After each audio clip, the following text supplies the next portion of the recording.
things before we do get started tonight. If you know someone who wants to play in a GMR game, send them my way. I'd love to talk to them about either getting on the waitlist for a campaign slot or getting on into a one-shot. Speaking of one-shots, I have a one-shot coming up on March 13th with Nerdhala, who's a famous miniature painter here on Twitch. She does stuff for people like Felicia Day and a couple other celebrities. So go check her out and pick up your tickets over at gmeric.com right on the front page.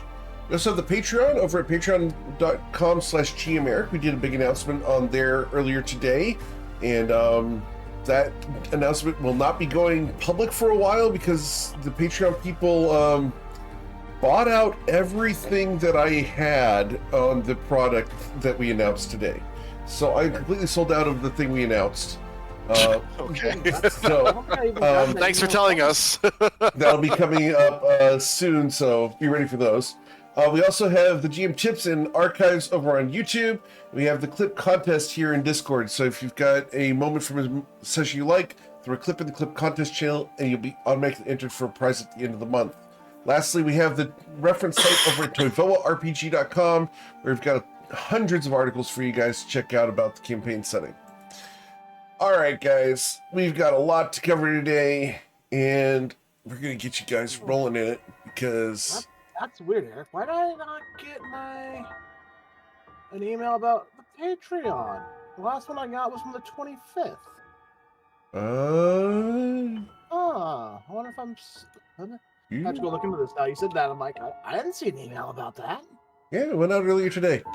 Like around 11 or noon, something like that today. Yeah. All right. I log in and I see it. Okay. Yeah. Okay.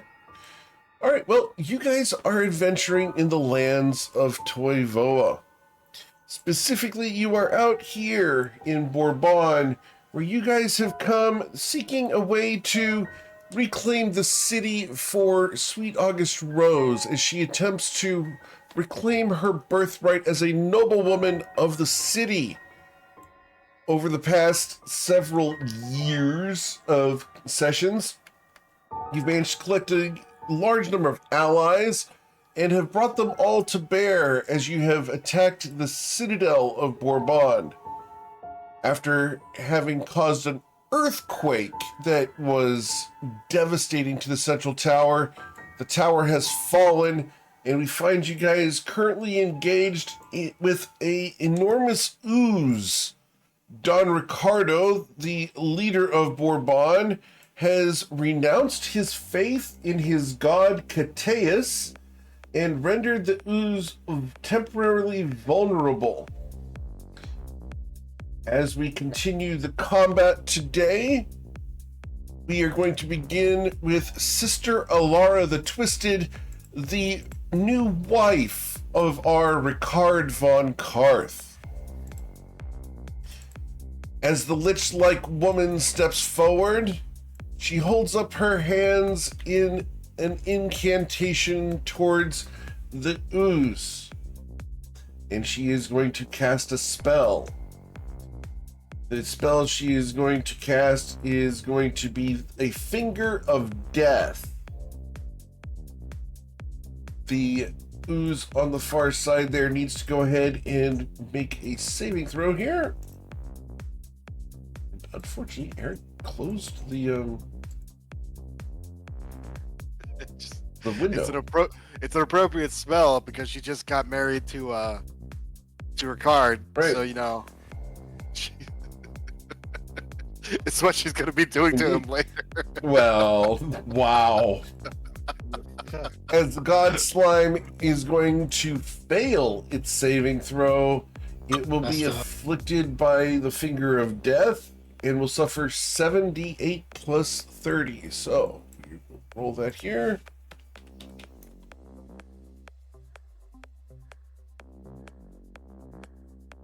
Alright. As it will suffer the full 122 damage. No, 132 damage. Yeah, 132. As it necrotizes, it begins to lose its fluidity and begins to become brittle. Valthara the Soul Weaver, the assistant to Don Ricardo, looks at the situation and is going to move closer to him and will cast Heal upon Don Ricardo, granting him 70 hit points. Amer Shestina, what would you like to do? I mean, for the longest time, he was the heal, so I guess that's the natural spell to cast on him. Let's see, hold on. I got It is vulnerable, correct, until Don Ricardo's turn. yeah, I got pop my movement here. I'm gonna fly next to Brennan because he's also flying. And as for my action, I'm like, Brennan, I'm gonna borrow one of your arrows. Yeah, Brennan, move the quiver towards him.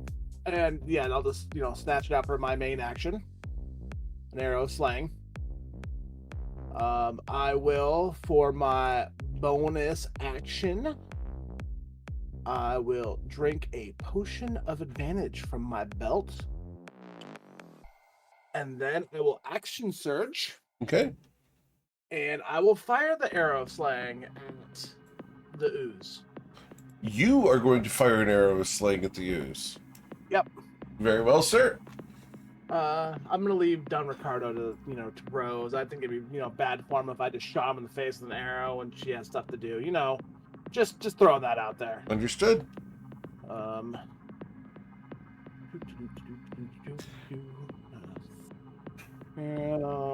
Slash. I'll add this to my sheet so I can click on it. What's that to equipment? That's fine. All right. So my bow attack.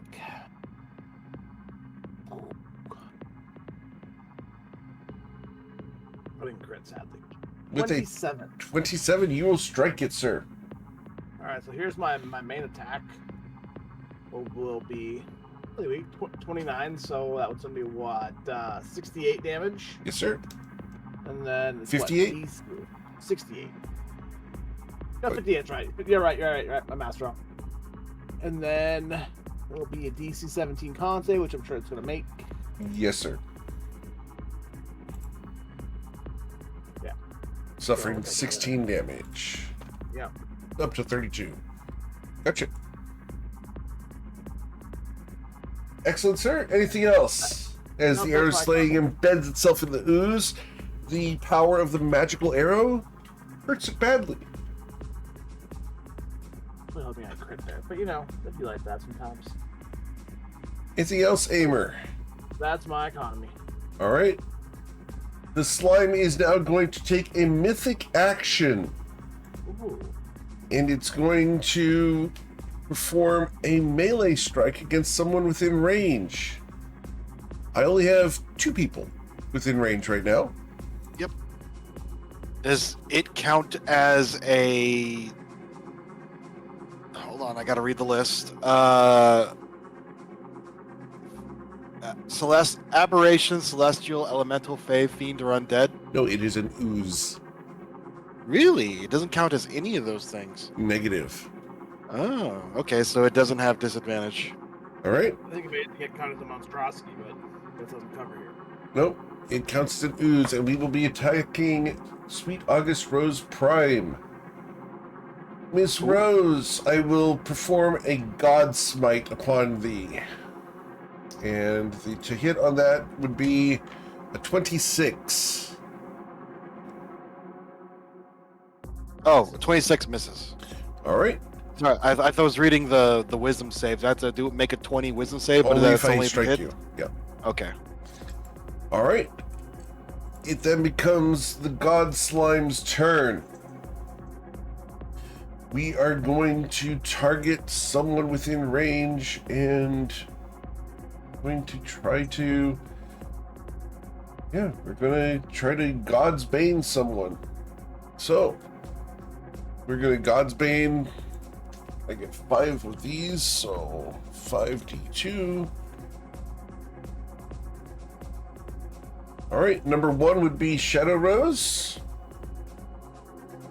Shadow Rose.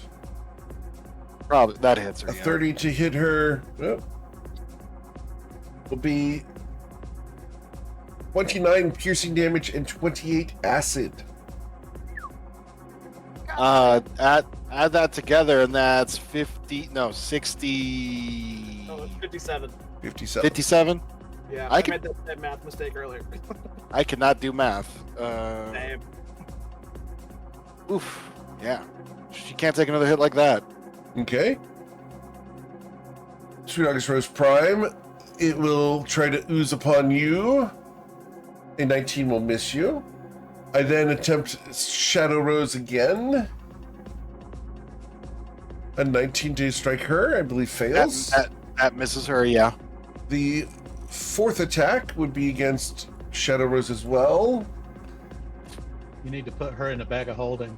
Well, she's expendable. A And 26 to strike She's her. already used all her resources, so it doesn't matter if she goes down. Oh. She's poofed. All right.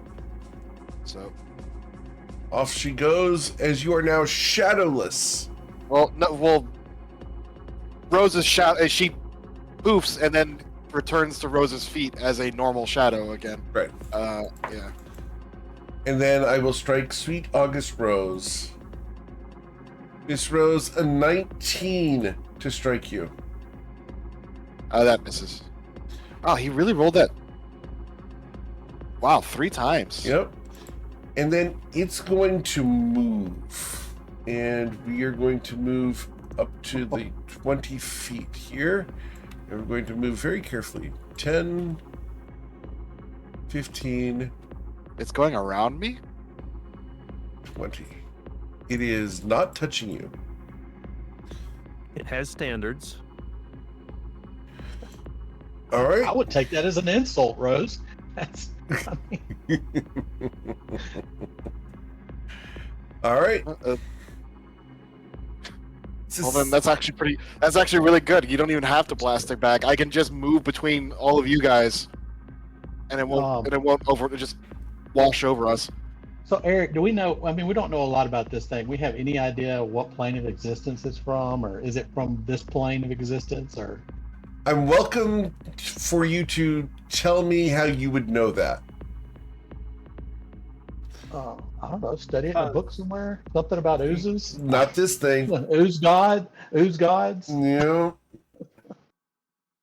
If you can come up with a reason that you would know, I will entertain that. However, I studied a lot of books. this would not be in one of those books. Okay. So I'm going to just say that word that I hate saying to my players, but I do have to occasionally. No. So I'm going to yell out, if it's all right, I'm going to yell out to Don Ricard. That is this guy down here, right? Correct. You know, is this from this plane of existence, or is it from somewhere else? It is here. I am responsible for it. It was made here. Oh, okay. And Cecile is going to look up at the situation and be like, Amer, what the fuck have you been involved in? You blame this one on your bath buddy, not me. Listen, I get it. Good callback. I cause problems, all right? I know that. This one's not on me. She's going to I'm fly. I'm gonna tell her, I called you here to save the people. She looks I at can you, vouch for that. save the people. I'm Yes, an they're angel both of death. Yeah, Do you want to realize- unleash me in Bourbon? Hold on a minute. At least if you're the one who kills them, they'll have an afterlife. If this ooze eats them, there'll be nothing left. We don't know that. Amer's assuming. Because remember we heard that they ripped the souls out of things. So I'm Yeah, pretty sure that they'll go to an afterlife. So he's using the knowledge. I think that's a he good has. conclusion. Yeah. He's making a conclusion based off his knowledge and telling that to Cecilia. Understood. So are you telling Cecilia to go into the city and start killing people? No, he's saying he called her to help save the people. So to do the whatever she ooze. needs to do. Yeah. Okay. Because we were about to have Passover Part 2. I mean, Amer doesn't particularly care about that much, but he'd rather the souls go to MKL over getting eaten by an ooze. Understood. Well, she's going to raise her sword and point it at the ooze as she rises up into the air 50 feet. And she's going to fire a War Leader's Helix at the Oh, ooze. that is. That sounds cool. And with a 35, she will blast the ooze and will deal 126 radiant damage to it. And Look, guys, Cecilia's useful now. she turns to you, Aimer, flipping you off, and as part of the flip off, she will heal you for 16 points of healing. Nice. Man, why are the rest of us even here? Aimer just gives her a wink. What you don't know, Testu, is Aimer and Cecilia had a massive history. And it was that history of basically mutually ripping on each other and doing terrible things to each other for some time. All right, Ricard von Karth, you're married and your spouse just stepped up between you and this god thing. Yeah. Yeah, he's feeling some kind of way about that, but he is going to What would end dash. that? Gross. Gross. Okay. Exploited. Manipulated. Coerced. You're an object. We sold you. Well, I can't say he's wrong. Yeah. So he's going to dash, and I have the mobile feat, so difficult terrain doesn't affect me after I dash. Okay. I'm going to dash right up to the... And then I will use one of my action surges to start slicing away at the big flubber in front of me. Okay. That's not how that works. I have to fix my D&D, or my Beyond 20 real quick. Sure.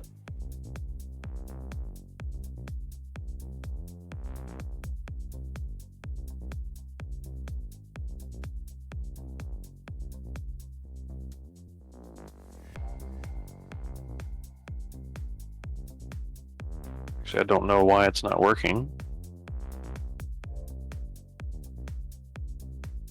Okay. That's what dice commands are for.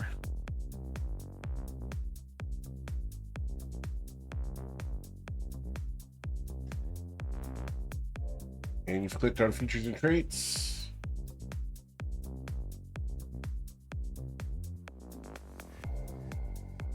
Yeah, it's just rolling in D&D Beyond right now for some reason. May need to close both browser windows and reopen it. But what did you get on your attack roll? You can just go ahead and do it that way. It's all in the log. Okay, I got 19 and then a 26. Okay. The 19 will miss. The 26 will strike it. As the blade of Star Shatterer manages to cut deeply into the ooze's skin. How much damage? I got a, hold on, I got a 26, 25, and 20. Does 20 hit? A 20 does not. Okay, so 2 damages.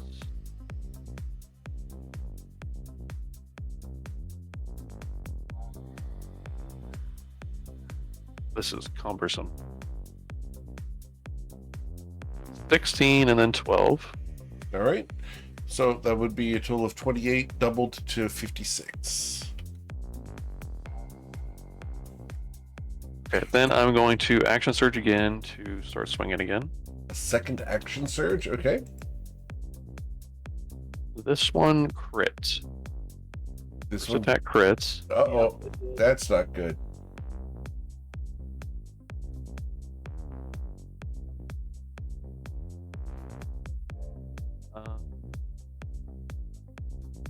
It's a perfect crit. So the first damage die was a 7. Plus an 8 is 15. Plus 10 flat is 25. So 50 damage. Excellent. And I'll do 3 more swings here. All right.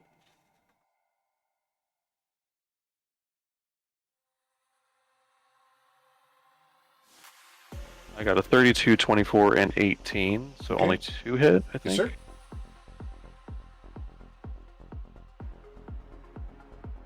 On those, I got 13 and 14. Thank you for your patience, guys. All right, so that'd be 27 double to 54. Because it is vulnerable, and Star Shatterer hit it. So it is vulnerable to piercing and slashing damage. It's not double vulnerable. I know what you guys are thinking. 1 second, checking one of my bonus actions here.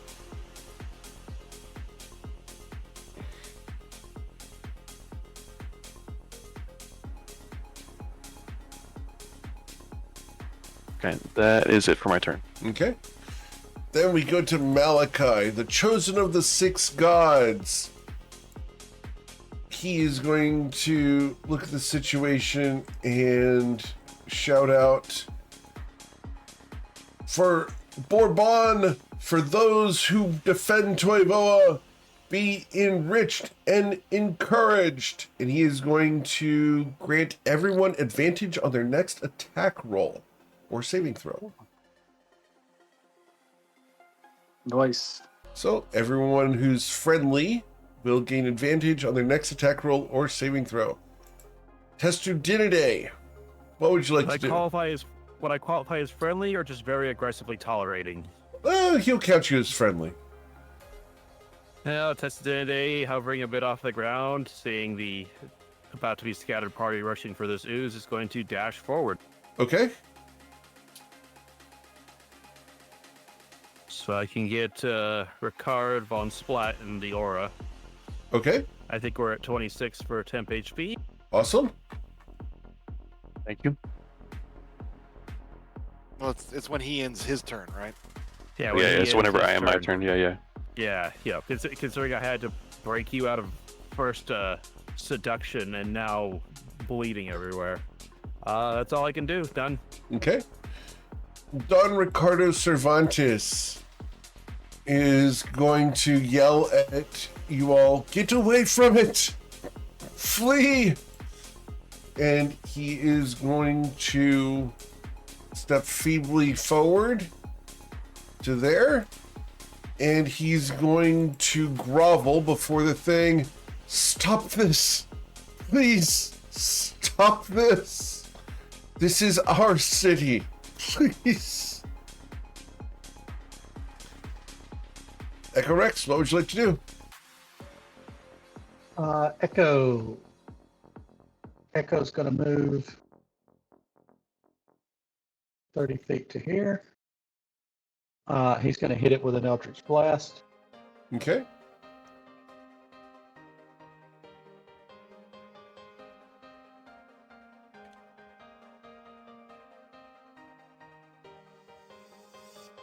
All right, and with the Eldritch Blast, we are going to strike it, and you're going to deal 7 plus 10, 17, 17 plus 17 is 34, 34 plus 7, be 41, 41 double to 82, 82 plus 36 would be 117. Excellent. And you got the 18. Yes, sir. That was the extra 36. Okay, and then push it back 40 feet too, please. All right, 40 feet. And I think I'm above the equator, so it should push it down to some degree too, I would think. All right. I don't want it disappearing off the screen at the top, I guess. All right. And bonus action, he's going to use his proc, and I think it's a free action.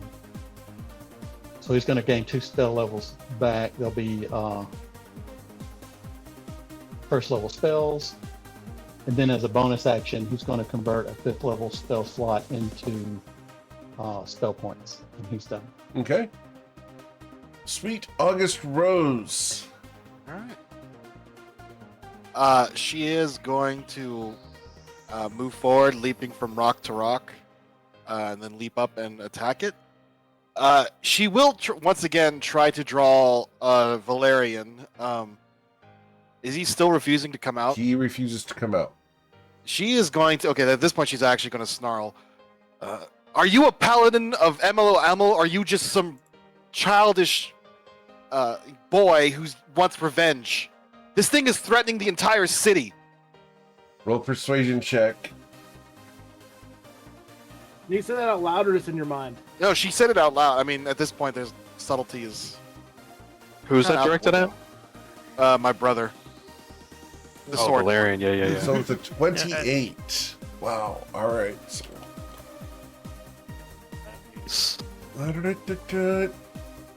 the sword Whoa, does 20 not versus come 20. out.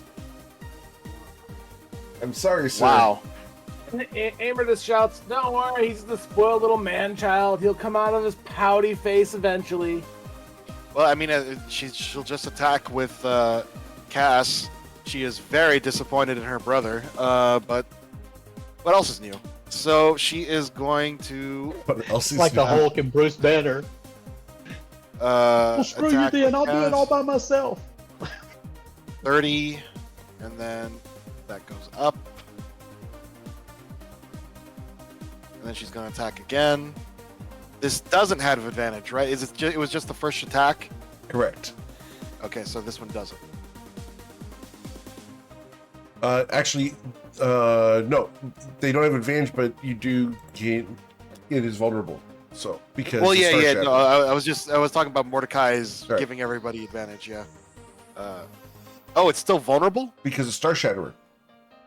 Oh, okay. Slashing, yeah. All right. And that will deal an additional 34. As you are stabbing it, it begins to quiver and it's beginning to get brittle. The gooey aspect of this thing is losing its fluidity. And I will flurry of blows. Okay.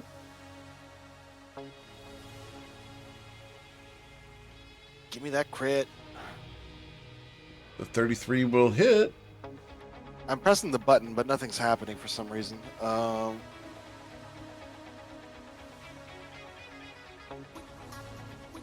right. All right. And then the That'll last be one. 17 damage. You have left it with Yeah. 19 hit points. You a critically crit. strike it.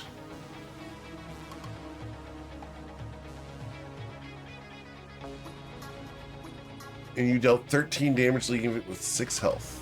Well, if I crit, so it's Oh, not you're doing correct. the. I'm sorry. Yeah. So we add an additional 12. So as your impact hits, please describe this strike. Well, she was in the air trying to pull Valerian out of his sheath with her offhand, and he refused to come out. So as she landed, she just came down with the cast the Infinite Slayer, did 2 quick strikes, and then just 2 quick roundhouse kicks from there. Just as she spins, they get charged with their shadowy key, and there are flashes of dark light as she strikes this thing with her key. And as And you strike it repeatedly, the gelatinous shell of this thing, the skin, solidifies and then collapses in upon itself. And as it does so, it grows black and forms a sphere about 25, 30 feet in diameter. And the ooze sloughs off of what looks like an enormous black pearl. The black pearl sits there, ominous. And I'm going to go ahead and mark that black pearl on the map for you guys. That black pearl is there. You best start believing in ghost stories. You're in one. All right. No sign of Leandro. You do not see any sign of Leandro. That's unfortunate. I will move forward. I already moved 20 feet. This is difficult terrain, right? Yes. And No, you hear Don don't Ricardo mess- crying. Just full Don't mess on with that. crying. That was so 20. I moved 20 feet, so that's 40. So I can move 50, 60. I guess I can only move 2.5 feet left, so that's it for her turn. Okay. Oh, yeah. I mean, That looks like a sphere of annihilation to me. Doesn't? Oh, we've If I ever seen saw spheres. one. We've seen spheres of annihilation. Is this a sphere of annihilation? It is not. Okay. Might be some sort of core or something like that. Semi-Echo Rex. It's a baby sphere of annihilation. Yeah, I mean, does Semi Echo Rex know what this is? I mean, he should pretty much have all the knowledge Echo Rex has. Can he make a check on this? You can Is it make Arcana? a history check, I guess. You're shooting for a 40, but yeah. I'll give it to Okay, you on a history nat 20. Or a 40, your choice. Let's see. What can I got pretty close. Nope. Pretty close. Unfortunately, didn't quite get there. Oh, wait a minute. Wait a minute. The peace bond went down, by the way. Yeah, but I think because he's got shot- less. Shadow Rose was. Bless Oh yeah, potions of heroism. Bless does not apply to skill checks. Yep. Yeah, You're I've got right. that one. Yeah, and yeah, emboldening bond went down because Shadow Rose was the one that was maintaining it. Okay. Well, Aimer will know what it is. I don't know. I'll shoot it with an Eldritch Blast. Okay, What's the worst that can happen? I heard that. Echo's got a higher history than Aimer does. Aimer didn't take proficiency in that because of Echo. Yeah, but you've got all that skill boosting stuff I don't have. I got some skills Like- as well. Roll a 10 and get 50 points or something. All right. So as your Eldritch Blasts impact this thing, cracks begin to form over the surface of it. I think Okay, we just need to destroy it. I'm done. Okay. Brennan?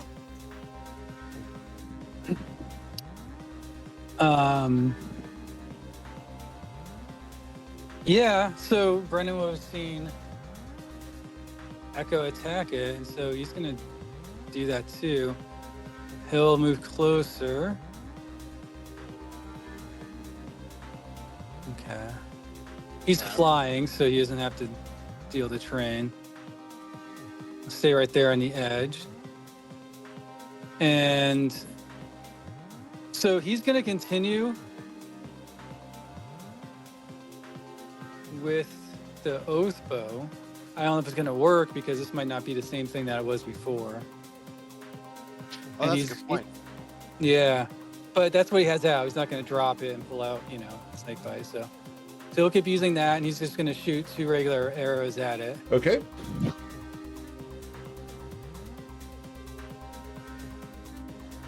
I'll probably miss, Yes, sir. that's fine. It skips off of the spherical surface. And Ricard, you've Okay. been granted inspiration. Does a 23 hit it? A 23 impacts it, yes. Okay, should I roll damage or not? Nope, it is immune to piercing damage. Okay. All right. Brendan's just Worst trying case to feel this scenario, out. this is the Gaunt sphere. Also, it would have had just for everyone else's benefit. Those would have been flame arrows because I had used True. 6 out of the 15, so there should be fire damage. Does it take fire damage? It does. Okay, interesting. All right, so I'll just roll a d6. Just. Okay, so it gives 1 point of damage from the fire. Understood. Just so everyone sees that though. Yep. There's a little tiny scorch mark. Okay. Sister Alara, the Twisted, is going to look at the situation and she's going to run up to Ricard. She's going to grab at your arm, sir. We need to go now. And she's looking at you for permission to take you away. I'm not leaving without my friends here. What is that thing? It's coming. Leandro is coming. And she's going to earnestly That was tug on plan your arm, hoping that she was able to convince you to come with her, as she's going to try to run away. Ricardo's standing his ground. she's not going to leave without you, so she stands to the side and will dodge. Valthara is going to step up to Don Ricardo and going to look at the situation. You should leave, sir. We will never leave my daughter here again. Aimer, what would you like to do? Amer's gonna chuckle and be like, "Aw, someone's a daddy's girl." And then I'll go 5, 10, 15, 20, 25, 30, 35, 40. 5, 10, 15, 20, 25, 30, 35, 40. That's all I want to go. I want to go. I can hit that. And that's my move, my bonus action. And as my action, Ember's gonna reach into his cloak and throw some boom boom at the orb. Throw some boom boom at the orb. Sure are. I'm gonna throw a Adult Dragon Breath Grenade. Okay. 4. So this will be lightning damage. Okay. I don't know if a pearl can make a dexterity saving throw or not. It cannot. So it will take. How big is that circle? It is 30 feet. Yeah, and I threw it. I can throw it 60 feet. So. Yep. So, as Where are you putting it? lightning crackles over it. Sorry, it is a 40-foot circle. So. Is it? Yep. It's 30. That's 30. Oh, that's 30 feet. Yep. All targets within 30 feet of that. All must good. make a DC 20 dex saving. So, I am Rosa. as lightning begins to crackle over it, you watch as the cracks spiderweb over the surface of it, and the shell of it crumbles. And as it crumbles, sir, I think I do have to take a dex saving throw. Where did he throw it? you could throw it over here and not affect you. Oh, okay. So, as it crumbles, a figure climbs up out of it in the form of an enormous, disgusting dragon without eyes. That's creepy.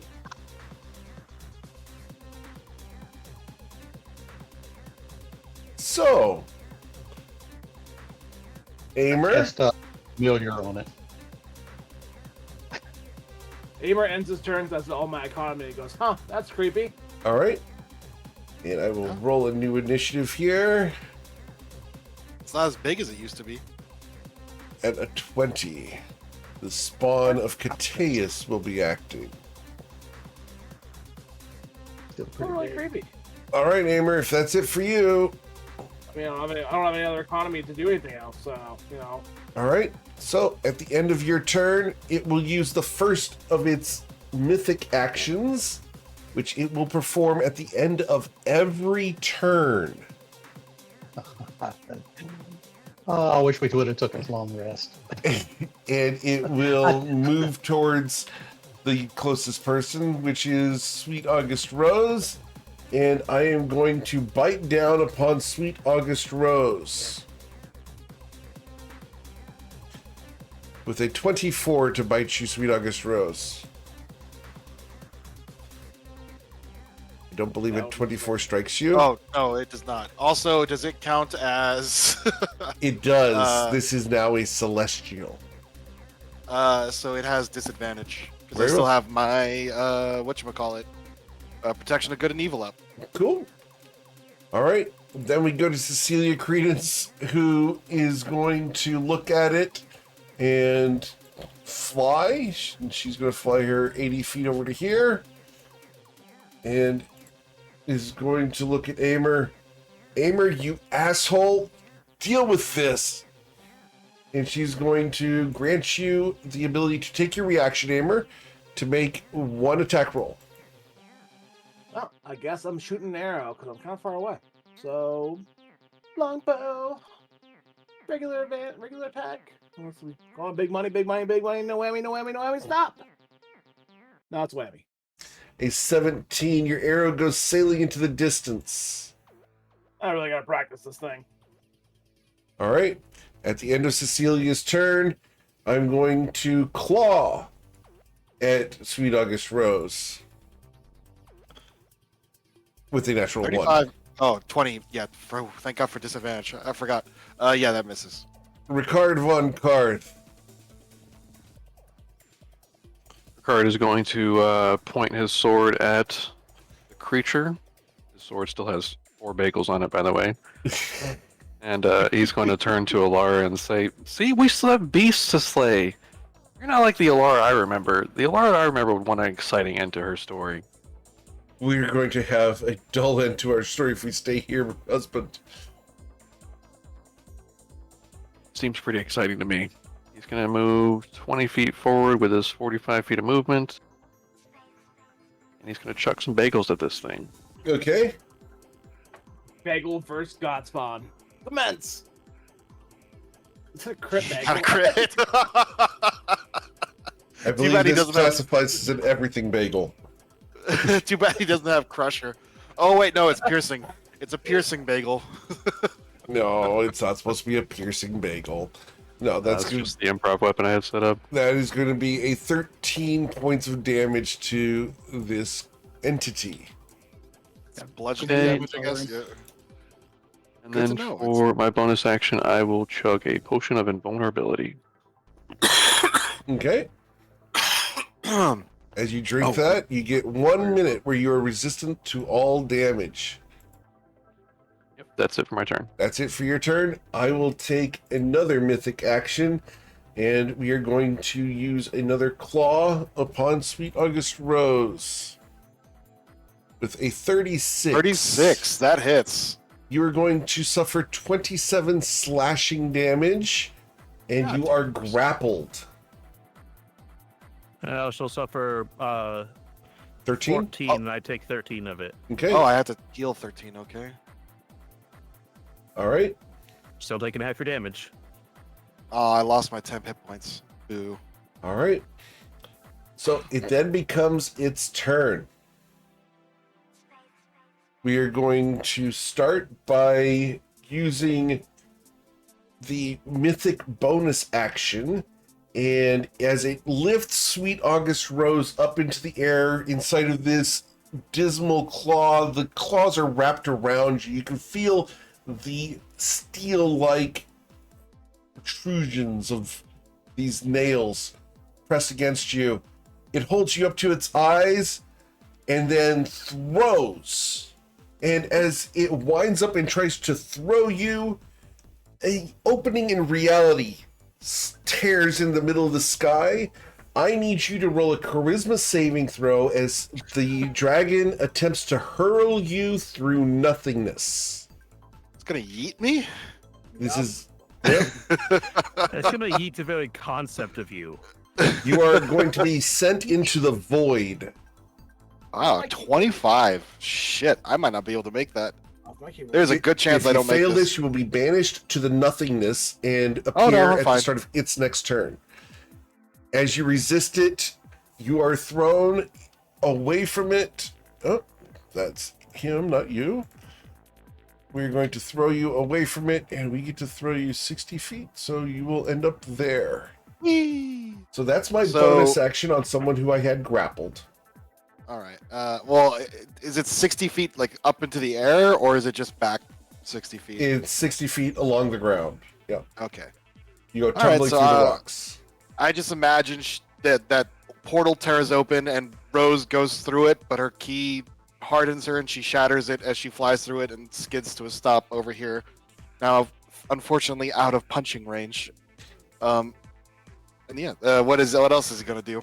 In anger, it will then perform its movement, and it will slither and slide across the rocks towards the closest person, being Ricard von Karth, where it will Bring it. perform its multi-attack, and then it's going to do a breath weapon. Oh, I was about to say, man, too bad it's not gonna use its breath weapon. So, Ricard, the bite against you AC 29. be a 25. The first of the two claws will be a 23. And Oh, the he's rolling bad. second would be a 29 to strike you, sir, for 29 slashing damage cut in half to 14. -3 from heavy armor master. Yes, sir. 11. So 26. As you are now grappled by the dragon, it's going to open its jaws outwards and it's going to breathe outwards in a cone. And the cone extends out 300 feet to affect all of these people. What if Very I'm nice. 120 feet in the air? If you are 120 feet in the air, you will not be affected by this. Yeah, yeah, at that angle, I think you're good. You are good. Yeah. So, the breath weapon is a void blast, and we are going to need you guys to roll a Constitution saving throw or suffer how much damage here? The damage for this is going to be 82 points of necrotic damage. I'm glad I'm also in the air. All right. Cecilia was in the air. We established that. Yeah. Sister Alara the Twisted is not. I don't think I can make this. Well, I guess if I roll another crit. Sister Alara the Twisted is going to suffer 82 points of necrotic damage. I will spend a key point to try and get a better roll. Okay. Hey! All right. If you guys succeeded, you will suffer 41 points of damage. You mean 20? Yep. You suffer 20, as tested today will suffer an additional 20 points of damage. Ah, good lord. Skillish. That is the extent of the Spawn of Cateus's turn. Mr. Malachi looks at the situation and is going to step 30 feet to here as he hovers 5 feet or 10 inches off the ground, I should say. He's just hovering off the surface. And as he gets to there, he is going to cast Dominate Monster on it. Question mark? Oh, wouldn't all the Babao be dead? Yeah, the Babao will just toast, yeah. Also, Gary. I think Gary's probably toast as well. Car's gonna shout, "Come on, Malachi, show me what 1,500 years of flexing your magical strength can do." We're going to roll a wisdom saving throw. The DC for this is a 22. With a 26, it will resist. He looks at you and shrugs. It never was all that good. Testadinidae, what would you like to do? Curl into his shell and wish he was somewhere else, but unfortunately he's got to save everyone all the time. Oh, I forgot to So- bite at Ricard. I'm sorry. I should have bitten at Ricard. Oh. Yep, just biting Ricard real quick. Never mind. All good. Continue. Okay, he is going to move up to get everyone in his aura. Hopefully that they'll actually remotely stay in it. God, how bad is everyone hurt from that? Because I'm not doing good. I'm fine. Okay, I'm in that down case, 50. You're down 50? Oh, it's... I'm going to chug one of the healing potions I got, then the... Trying to find the... That's why my vision's really blurry tonight. Great. Superior healing? Okay. Or, sorry, supreme healing. All right. Are you And okay supreme is medically? what? Are you gonna be all right? Oh, no, yeah, just Okay. just terribly old and falling apart. All right, just checking. Last time someone Yeah, had okay. sudden blurry vision, I had to call 911 because they were having a stroke. No.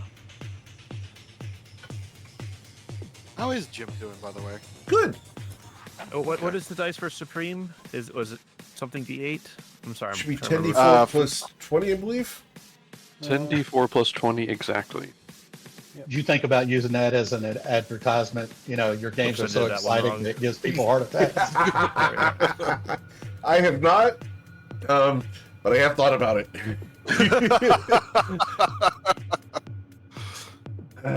So good, even the GM has heart attacks.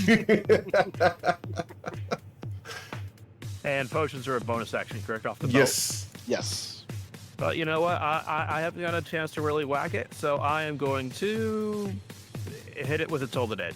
A Toll the Dead. Yeah. Awesome. Cool. So that's a wisdom saving throw. Like a 35% chance to hit. A 22 will, or sorry, it's a 32, but 32 Oh, it he has resists. magic resistance. Yep. Okay, and done.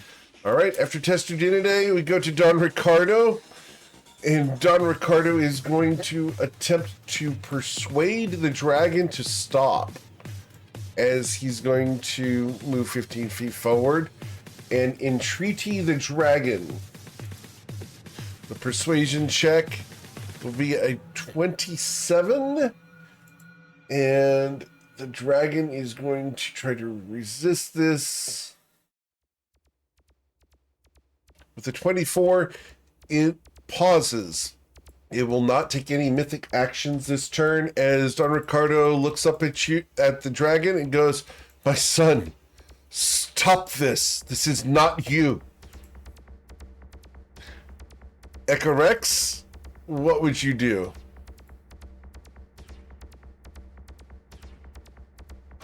Yeah, Echo's going to use Cartomancy to cast Shroud of Spirit Shroud. Okay. He's going to use his action.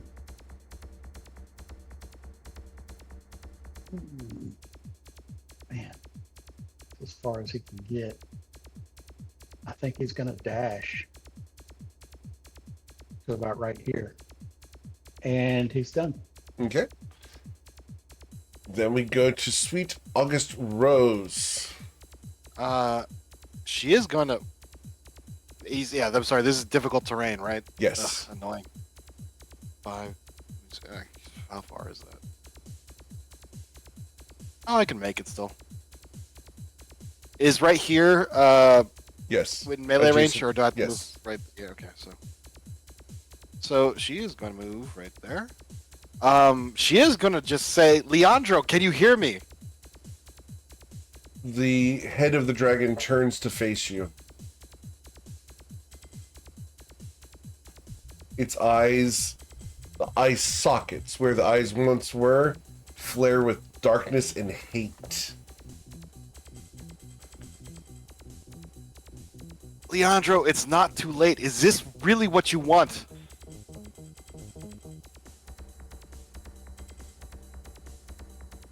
There's no response from this Yeah. creature at the moment. Yeah, sure. Well, you know, some people need a beating. It looks before at they'll you listen. So, balefully as if it wants to eat you. okay. Ooh. Is it 26 hit? There's a 26 hit. It does. Okay. Yep. Boom. And then that goes up. That goes up. One more.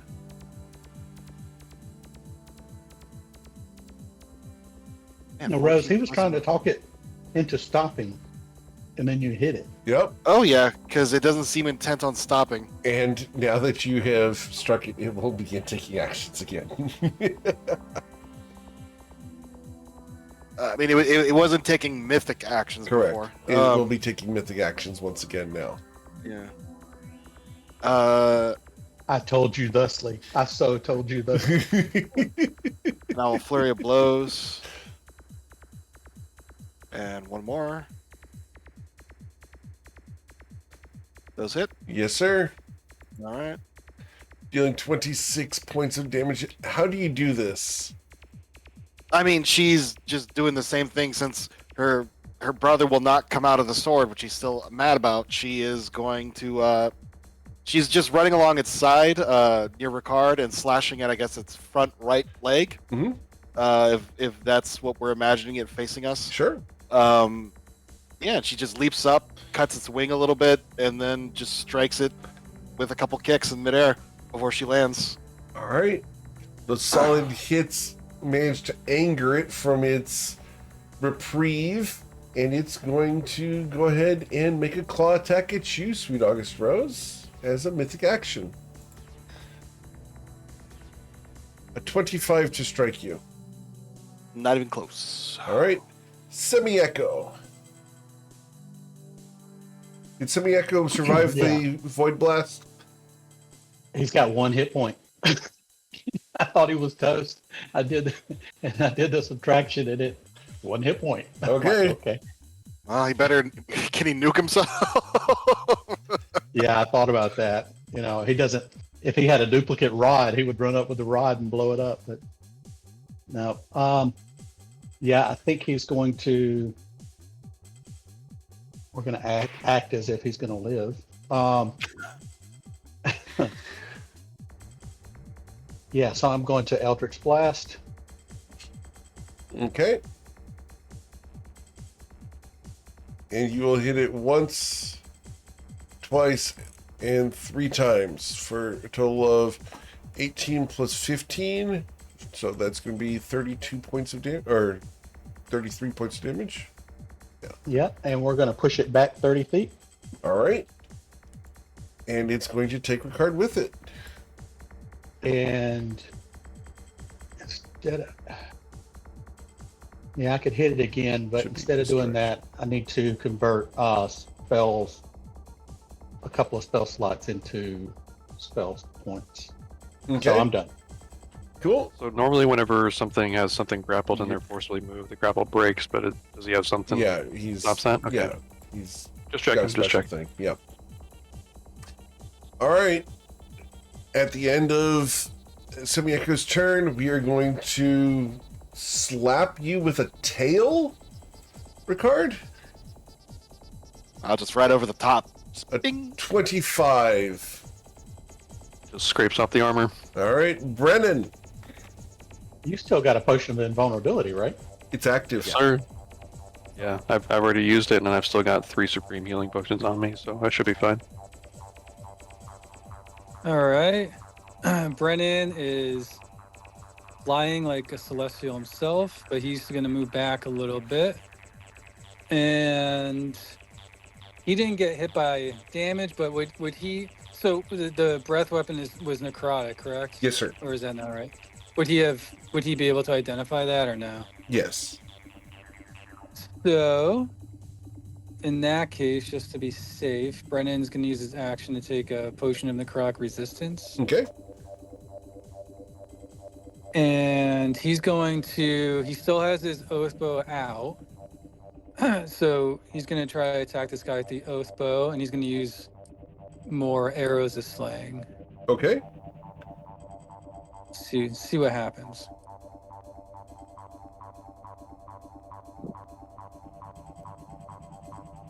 The 22 22 does not hit. and a 31. 31 does. Okay. So I'll roll for the oath bow, for the arrow, Okay. and then So you're going to deal he had, 28 on the first hit there. And he had 4 arrows of slaying left too. So now, I'm sorry, 4 flame arrows. Now he has 3 left. Understood. So I'm going to suffer 28 plus 19 would be 47 points of damage from that first shot. Okay. Did that 5 go through? Yes, sir. Okay, cool. Because we cut the arrow of slaying in half to 14 plus 5. Okay. Okay. All right. We're gonna try again, and maybe next time I'll try to swap out. If he's so, how would the mechanics work if the next turn he wanted to swap out bows? Is that It- 1 action or 2 actions? Depends on if you want to put the bow away or if you want to drop Yeah, one. that's what I thought. Okay. All right. So he's gonna continue with the oath. You missed with that one so far. You do have advantage because Ricard, unfortunately, the arrow shatters against the dragon's hide. That's okay. He's gonna use his last lucky point. Okay. to try one more time. He doesn't hit as well with these. A 24 will pierce 24 it. Yes, sir. Okay. That's another arrow sling, I believe, correct? Yeah. Awesome. So you're going to deal 20 plus 6. All right, so 26 there. And then the Constitution saving throw results in him suffering 20 points of piercing damage. Okay. Excellent, sir. Anything else, Brennan? That's it. I do have to say the 500 damage would help now, but that's okay. Yeah. Yeah. All right. We are going to use a mythic action at the end of Brennan's turn to try to bite at Mr. Ricard. Ricard, a 37 to bite you. That will hit. Sister Alara the Twisted is going to use a silvery barbs and grant Ricard advantage on his next d20 roll. The silvery barbs results in a 25. That misses. Okay. It then becomes Sister Alara's turn. And she's going to look at the situation, and having seen what happened when it threw someone through the void last time, she is going to look at you and, without asking for permission, she's going to cast Vortex Warp on you, sir. I need you, if you choose to resist, it's a DC 23 con save.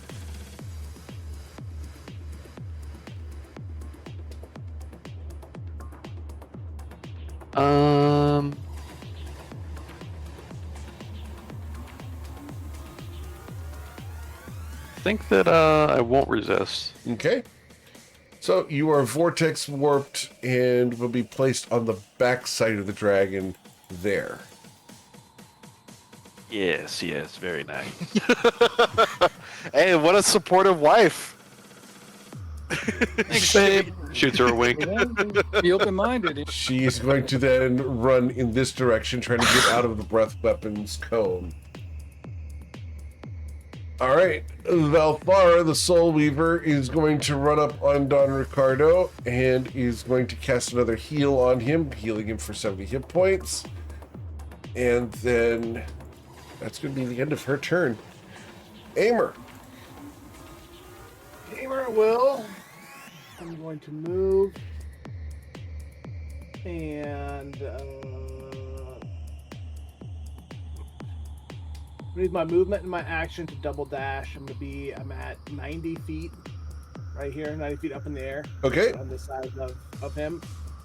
And then actually, that was my bonus action, my movement. As my action, I'm going to drink a potion of vitality. Yep, I did make a mistake. I should have bitten twice before you arrived. I should have bitten at Ricard after Sister Alara's turn and then after Valthara's turn. I go bite. So- My turn's already done. I just want to drink a little Yeah, bit. we're just biting twice. Your worst. Disregard. Okay. Coincidence? All right. Anything else, Aimer? No? Nope. I just had to move and drink potion. All right. Now I get to choose one of two targets to perform my mythic action on. My brain is poisoned by if Emperor had a text-to-speech device. Coincidence? Aimer, Easy arc? the claw reaches up. Does a 22 get you? I don't believe so. All right. Wow. So Who are you swinging at, Eric? that was Aimer. I'm 90 feet in the air. So Oh, disregard. So it would have been a 22 to hit Ricard. yeah, that was best. All right. Man, luckily he's rolling like shit against you. Cecilia is going to fly over to here. And He's got like a 50% chance of hitting me. yep. She's going to cast a spell on Aimer because she's up at that level. Aimer, you are granted Sanctuary. Ooh.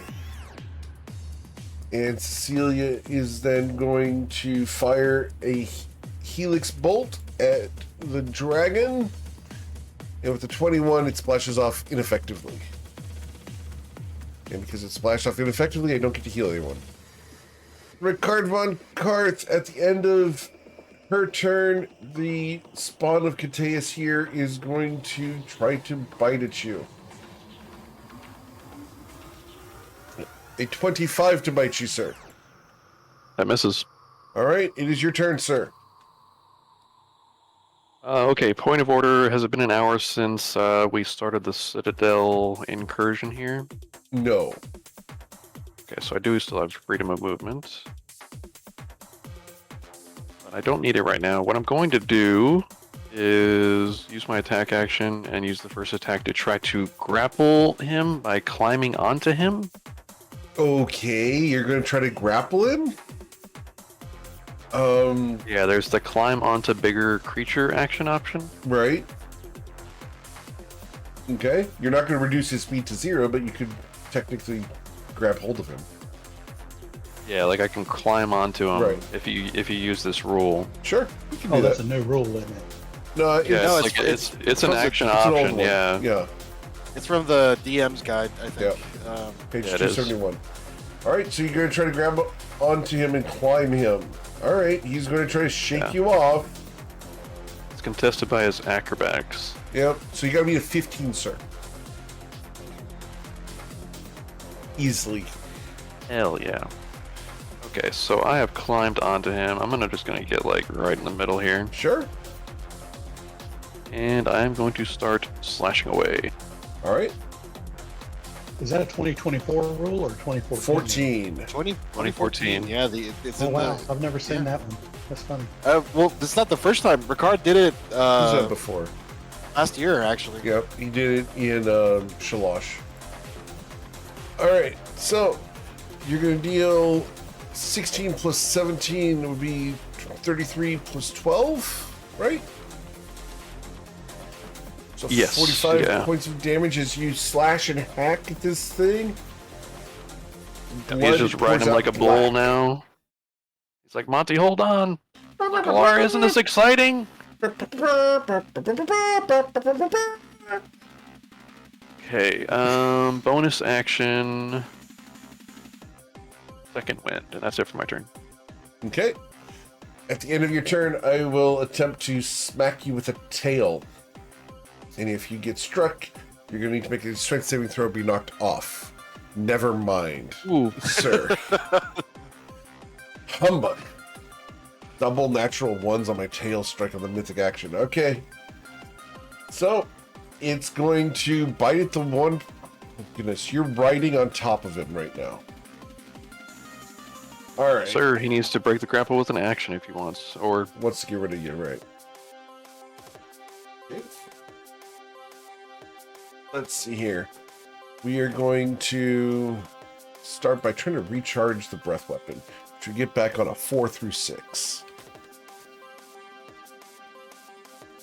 And we got the breath weapon back. Alright, so if we got the breath weapon back, and Aimer's not next to me right now, I can move without provoking opportunity attacks. Alright. And okay. So who are we gonna go after here? I got 1, 2, 3, 4, 5, 6, 7, 8, 9, 10. 10 targets that he would consider. 1d10. Number 4.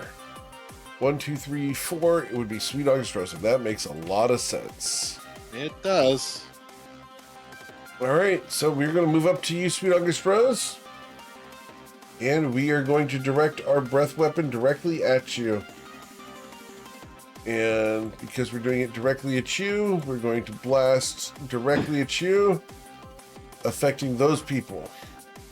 For coolness' sake, can he just like loom over me and shoot straight down at me just to make it cool? Yes, and as he does so, the blast crawls across the ground over Sweet August Road, or over Twestudide and the Echo Rexes.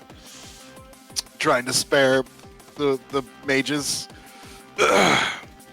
That is a nasty con save. Oof. We can't make it. Yeah, we can't make it. I can. Yeah, of course you can.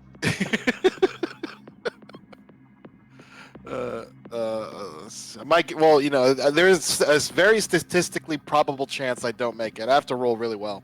Okay. Like that, it's not going to cut it. And then I'm going to spend a key point to roll again. All right. Come on, give me that 17 or higher. Actually, I think 16 or higher. And Nope, you got, not good enough. Nope. Close. All right. So you will each suffer 78 points of damage. I believe semi-echo goes away. Semi-echo's gone. So 78 divided by 2 is 36. No, Okay, so I 39, take another 39. 36. 39. 39. All right. Can't take many more of those. We gotta spread out. We cannot. You could, I think, remove the ring to stop warding bond. All right. And then I'm going to perform multi-attack on either Ricard or Sweet August Rose. You will try. I will attempt to multi-attack on Mr. Ricard using a bite and 2 claws. The bite attack, sir, will be a 36.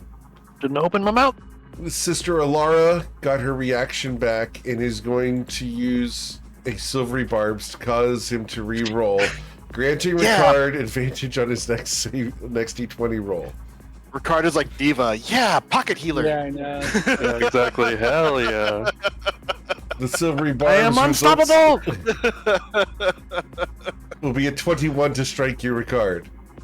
Can't touch this. Okay. The claw will be a 37 to grab a hold That'll of you, be- sir. Oh, shit. You will suffer 16 damage as you are grappled. Yeah, that's not too bad. Uh, It's yeah, the it's bad half- part is when he throws you into the void and you have to make a charisma save. Yep, so that's going to be Yeah, 8 damage. Does Heavy Armor Master happen before or after the halving? It would be when you suffer the damage. So you're resistant to the damage, so you would suffer 5. That's so good. So it's 8 minus 3. Yeah. The second Pretty claw good. attack against you, sir, is going to be a 37 to slash you for an additional 5 damage. And because I do have someone grappled here, we are going to hurl through nothingness Oh shit, he can do that in the same turn. as a bonus action. Whoops.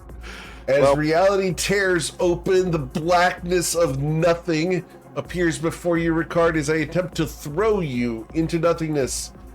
Need you to roll your charisma saving throw or be hurled okay. into the void.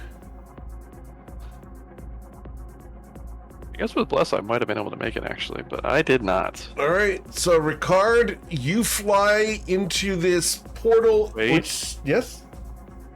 Let's use. Wait.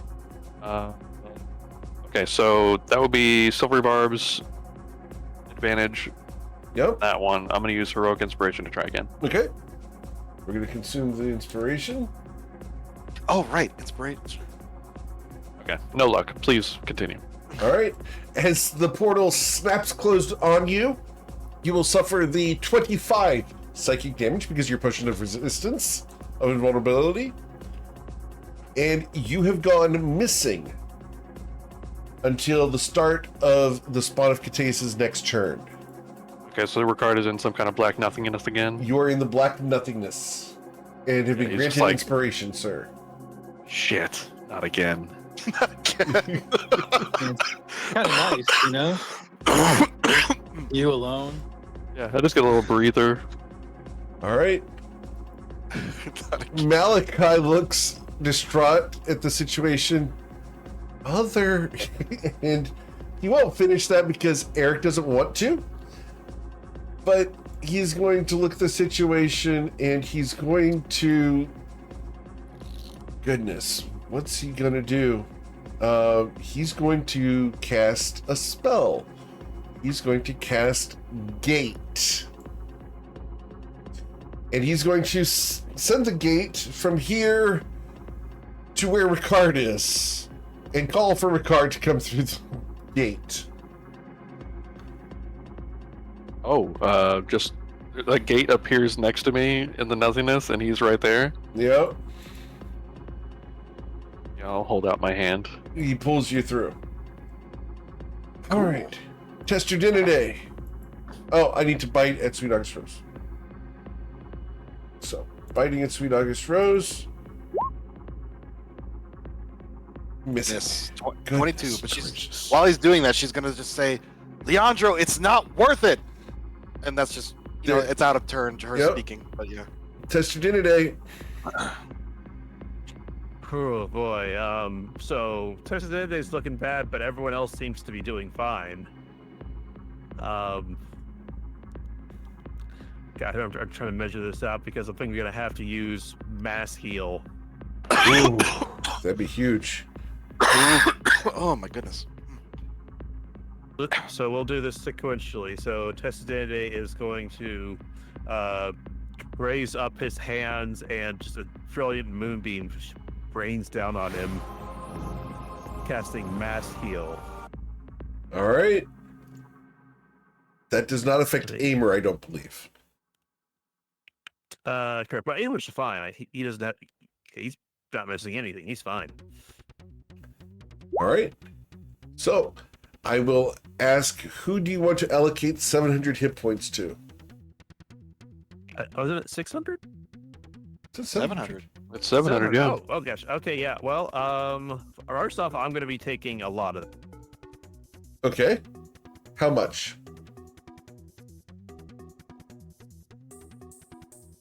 Let's see here. I'm missing about 130, so I'm going to be taking 130 of that. All right. You have 570 left. I'll take 35. Okay, take 35. There'll be a lot of left over, so go ahead. Who was that for taking 35? That was me. All right. So minus 35 for Sweet August Rose. You have 535 left. Echo needs about 103. Okay, Echo, get 100. 103. All right. You have 432 left. Okay, and I'm noticing we have some allies down here who are pretty beaten up. Okay. You want to play to Malachi? Yeah. All right. So he's going to need to recover 82 hit points. All right. So you have 350 left. Do you want to apply some to Ricard? Where is Ricard? Right here next to Malachi. Sweet. Oh yeah, sorry, I have to zoom in really close. I'm only to down stuff. 54 right now, but I do have resistance still, so Oh, take could be it. the last 54. one. Okay, I'll take it. 54. All right, so that puts you 296 left. Do you want to apply any to Sister Alara the Twisted or to Don Ricardo? Yeah, let's split the remaining between them. Okay. So, divided by 2, 148 goes to Don Ricardo.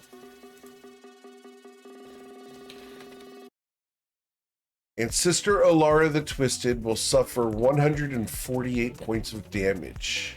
That's not a thing in 5e. No, it's not.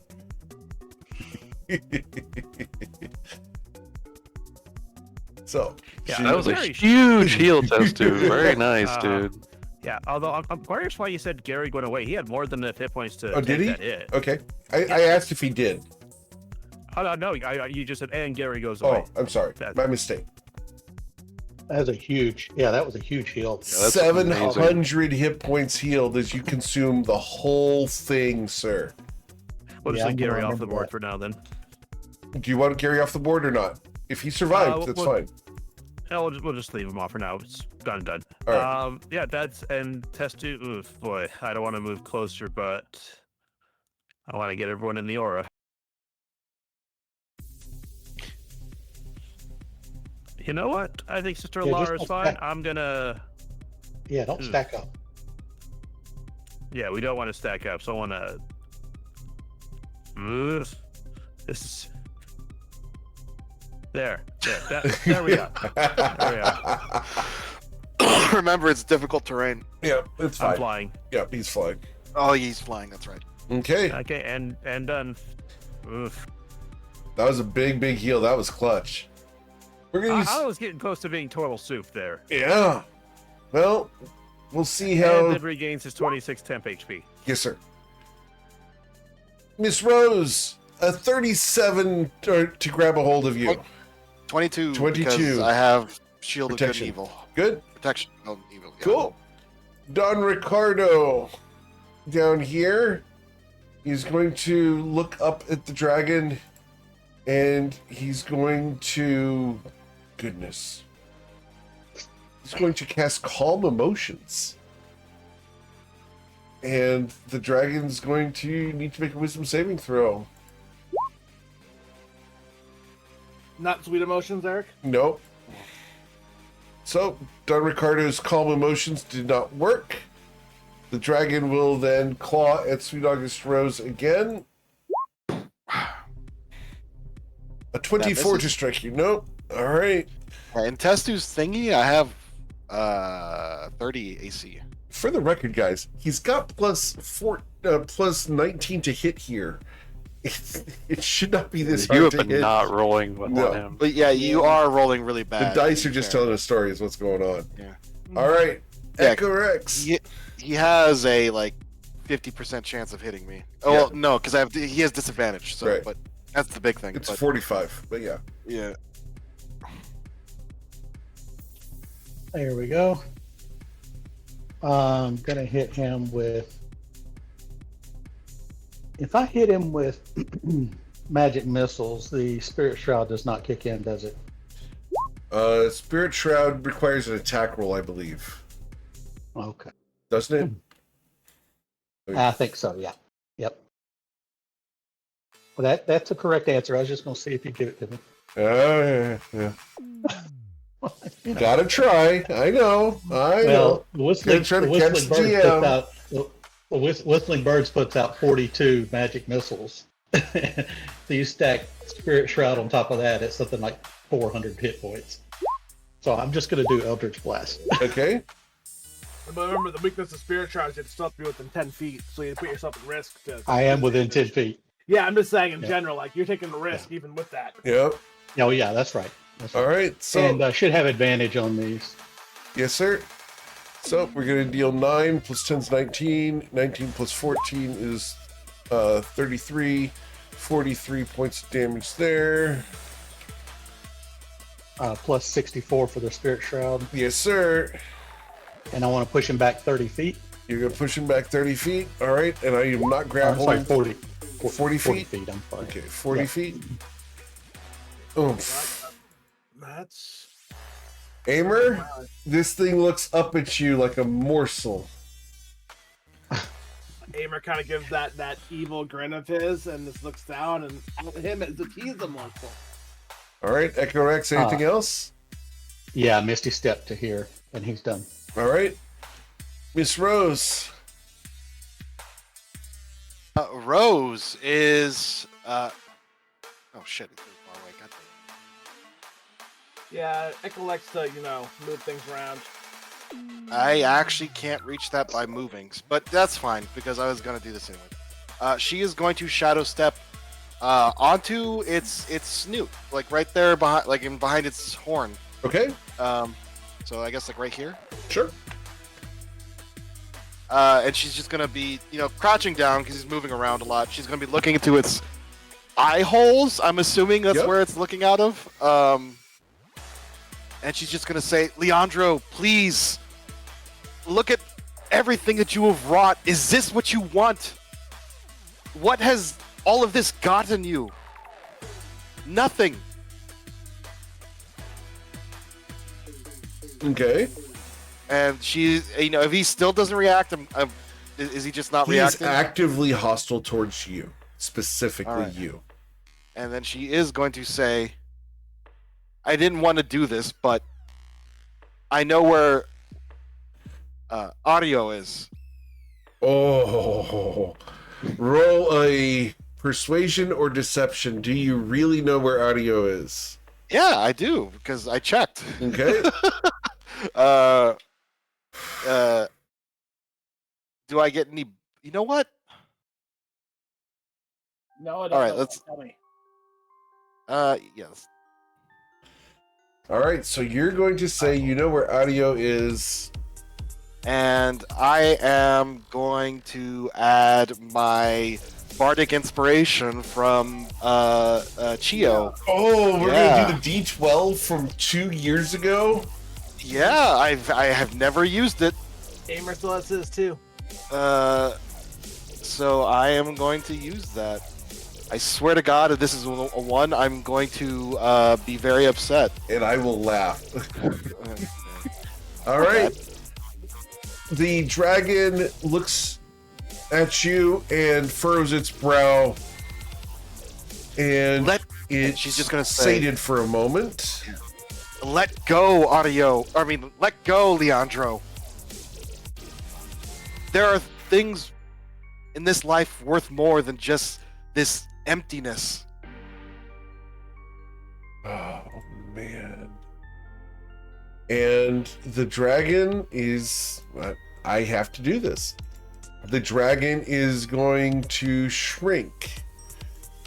And as it shrinks down, it begins to take on a more and more human countenance before it dissolves and sloughs off of Leandro Cervantes, who looks at you dismayed with the situation. Do you truly know where he is? She nods. Let us have peace then, half-sister. What? I can't mount this way. I'm gonna kill either one of them. Miss Rose, anything else she's you want to gonna- do? Well, she's gonna look at him and did he just like transform, or Hey, did guys, he take actually care like? of this one, it's mom. Did he actually transform, or Yep, he is Or did he, now like- in human form. But the thing is, like, did he just like? Can he just go back whenever he wants? Is the issue? I actually don't know. I'm not going to answer that. She just looks at him, just says, "I will tell you if you renounce Cateus, if you stop this madness." But that is it for her turn. All right, I need you. That's another persuasion check because now you've got him to calm down. That's valid, 100%. This is another step that renouncing his god is a big deal. So I am going to ask you to go ahead and beat a 19 on this. I don't. Ooh, if I get lucky, I might be able to do it. Persuasion check, please, to get Leandro Cervantes to surrender. Nice. With Wait. a 30. Wait. that's perception, sir. No, that's not. I rolled it. I don't know why. That was perception. I'm sorry. I clicked the wrong button. It's like, damn, that's But an arrow right there. I rolled a 17, but the plus should be a plus 6, All right. not plus 20. That's perception. So a Persuasion is right next- 23. Yeah. Leandro Cervantes kneels. Tell me where my son is. I renounce my god at the risk of my own soul. Tell me I surrender Bourbon to you in exchange for my son. She will actually kneel down and take his hand and just said, "This is good. This was difficult for you, and I know how difficult it was, but this is the first step on a better path. I have Alright. given the information about audio to Judith in Nausea. She has a key to a lockbox that has a letter in it. I've instructed her to give you that key should have events turned out the way they did. Very well. I will leave Bourbon and seek my son. Now, as a question, does anyone intend any harm to either Don Ricardo or Leandro from here? Or do we exit Aimer- initiative? Aimer in the past would have, but he'll put his bow back behind his cloak. He'll look over at Don Ricardo, and he'll go. I know you say you don't even know who I am, but you've probably heard of me. My name's Aimer. Please, I've never heard of you. He looks at you. Who?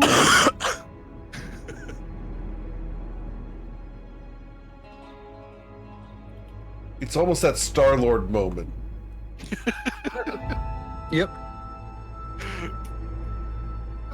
I'm Star-Lord, man. We had some tussles like 150 years ago or so. It's been a while. For Don Ricardo, it was just a Tuesday. Yeah, she'll help Leandro up to stand up, and she'll just say, "Now, admittedly, I didn't expect it to turn out like this, but I believe there is some explaining that needs to be done." Perhaps. And we're going to go ahead and shift over to here, as we are going to have a discussion with the Cervantes. As they stand amongst the rubble of the spire of Bourbon, your rivals, the people who you have spent years in real life and years, if not centuries, in game, plotting to kill, have surrendered to you, sweet August Rose. Yeah, didn't see that coming. I thought I would have to kill at least one of them. Leandro is going to begin removing his armor and dropping it onto the ground along with his weapons. Well, I think a good place to start would be ordering the demons in the city to go back to hell. Leandro looks at you. I renounced Cateus. I have no power over them anymore. Ah, of course. Hold on. Where's what was her name? Anemone, Persephone, Catastrophe. I mean, Hey, Brendan, I don't Anemone, suppose you have another one of those Usil's light raining down across the terrain in your back pocket. Brandon's gonna think about that. I'm gonna take Cecilia and go find her. We'll take care of the demons. Okay? Aimer's gonna grab Cecilia by the wing and just start dragging her into town. She's going to kick you in the nuts. I mean, Aimer's gonna he's gonna. Let me roll my will save here real quick. Hold on. Yeah, we gotta role play this. Twice. He goes, "Ugh, come on, Cecilia, this hurts." First time, she critically misses. Second time, I figure one time she's gonna hit. a 27, sir. I don't shield it. I'm like, "Ugh, this hurts, Cecilia. Come on, we have a job to do." Fine. Sure. So Aimer and her will wander off, and they'll just start. You'll hear him screaming through the city like in maniacal bloodshed as he's murdering demons. Like he's just screaming maniacally. Okay. As Aimer goes on a tear, a rampage of death with the Angel of Death begins being unleashed upon the demons and fiends of Bourbon. yeah. Rose will actually Deal with the Flesh Colossus while you're out there, too. He's already gone. He walked out, and then Cecilia also enjoyed killing things like this. So despite her acting like that, they're literally just having a great time causing death. Yep. well, while things are calming down, Rose will actually start gathering up any of the rallying any of the surviving House of Flowers members who were participating in the battle, and she'll give them orders you like now would that need to leave the Citadel for that, so we'll have to cover that after this conversation. Oh, there's none in the Citadel? No, they left as soon as you told them to leave, so no. Okay. All right. All right. Oh yeah, the arrow to get away from the falling Right. tower. That's right. But she'll look at at the two of them, and she'll sit on a piece of rubble and gesture at them to sit across from her. They do so. So, Don Ricardo sits closer to you than Leandro.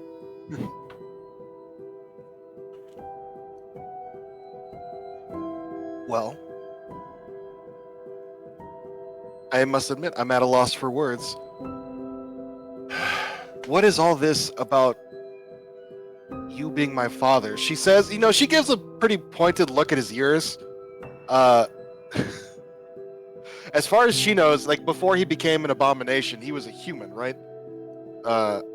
That's what you were told. I mean, they don't look. As far as I'm aware, yeah, I'm not a half human. So even if you did seduce my mother, I don't see how that's possible. I didn't seduce anyone. The man you called father seduced my beloved, my betrothed, and lied about who he was to my daughter.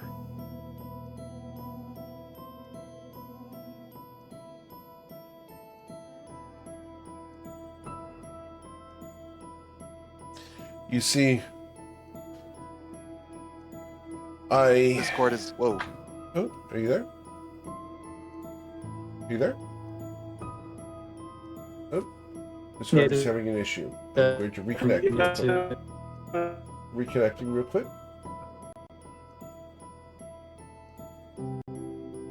Oh, hello? Is that better?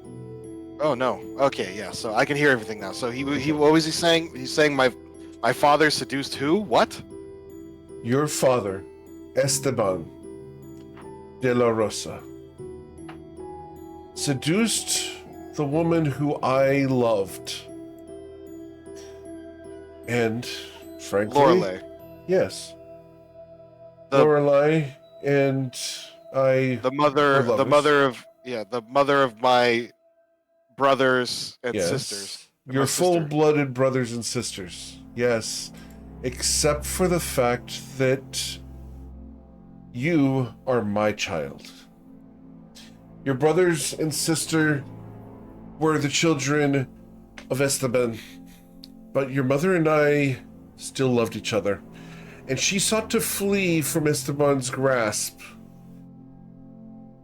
When you were born, he hid the truth from all of Bourbon, hid who you were, hid it even from me.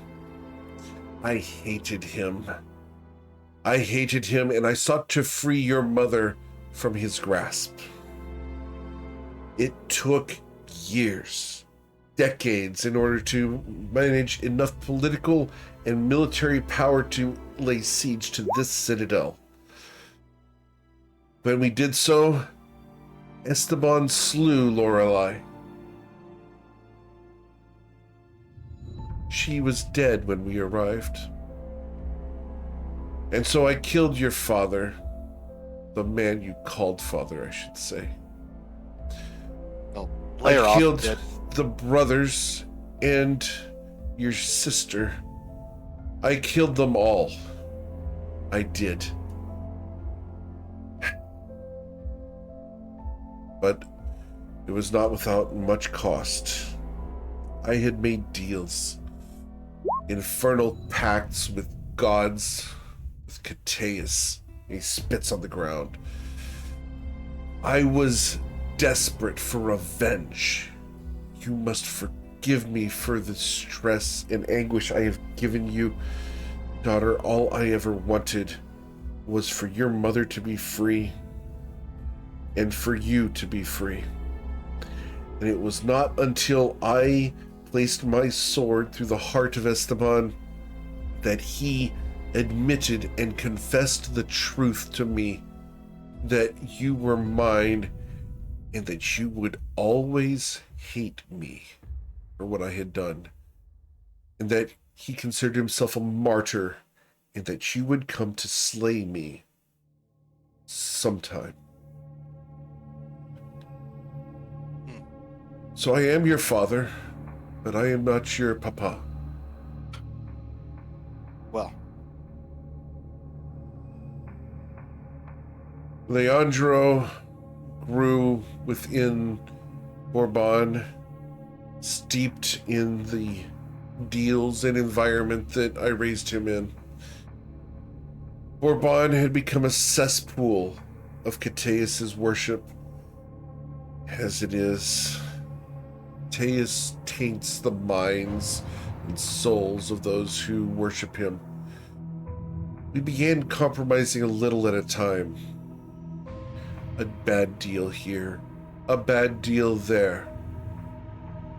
Until finally, demons, fiends, aberrations, even mind flayers came through Bourbon. We assisted in the influence of the House of Flowers, corrupting members of them with ceremorphosis.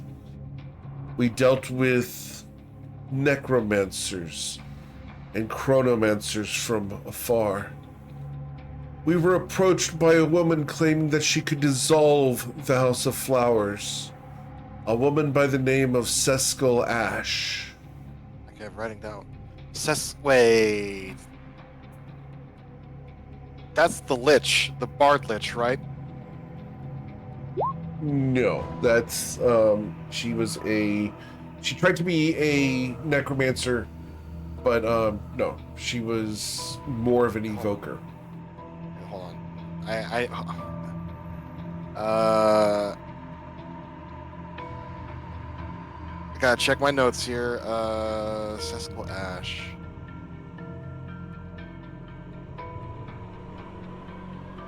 Never mind. Continue. Okay.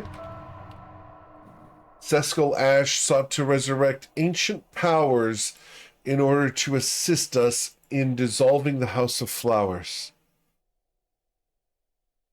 When I saw them breach the wall, the Iron Thorn, we knew he was in town.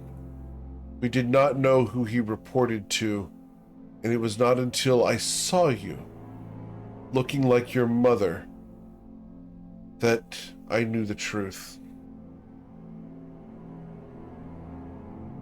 Well, I don't know about all this about you being my father. She looks at, once again she looks at his ear, because Yeah. I'm not a half elf. Or half human. I'm a full-blooded elf.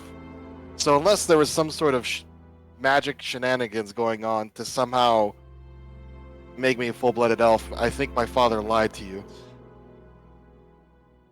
No. I was elven once. Cateus warped my body, attempted to create what you saw in that ooze creature within me, gave me the powers of death, where I could kill with a touch, drawing souls into his power. I no longer was who I was born.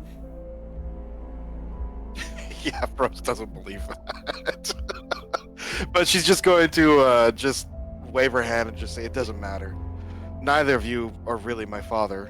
I mean, the closest thing I have to that is my master and Shu. Someone treated you well then. Yeah. After the storm, after the shogunate, or not the shogunate, the protectorate destroyed the boat I was fleeing on, I washed ashore in the city of Suwa. Curse the protectorate. I'm thankful that someone showed you kindness.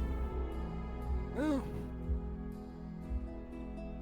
He grasps at his side.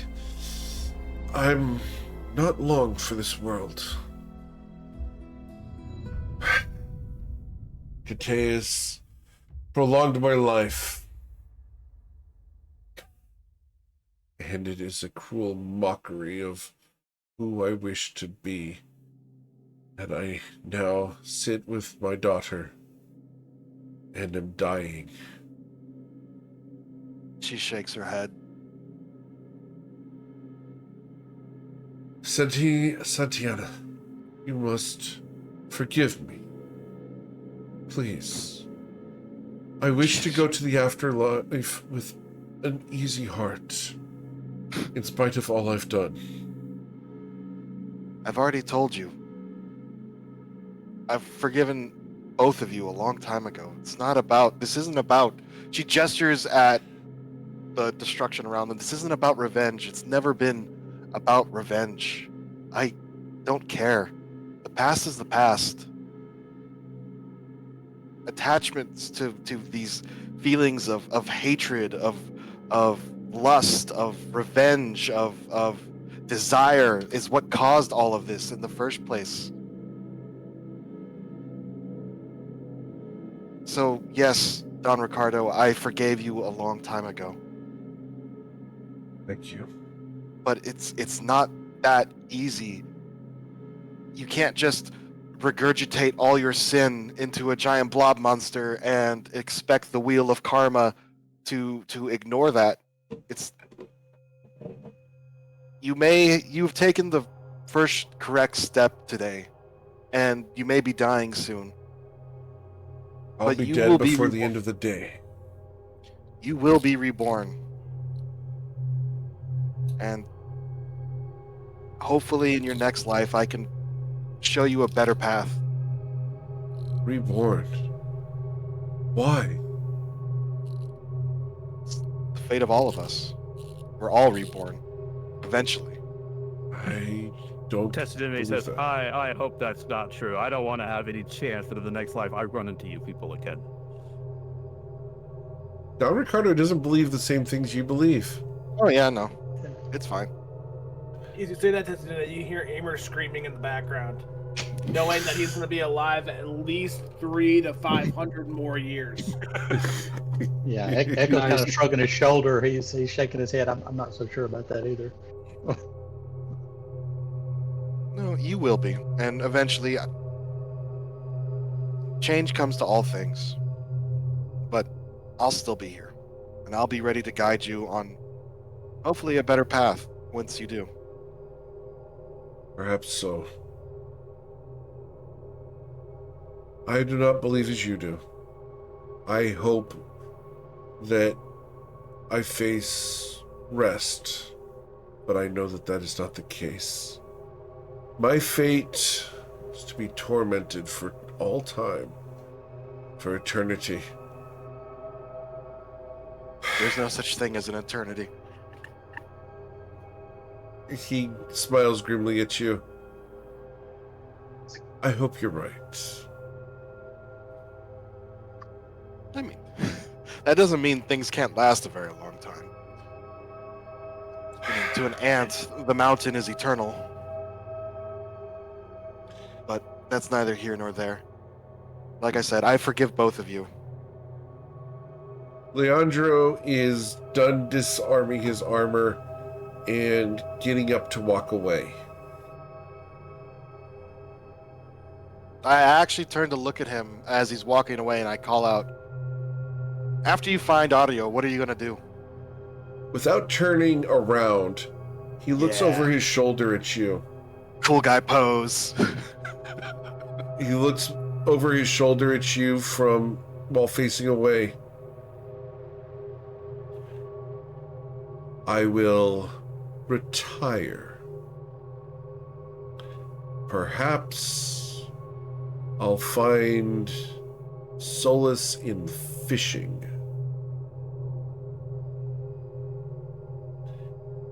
And he will stalk away into the burning city of Bourbon.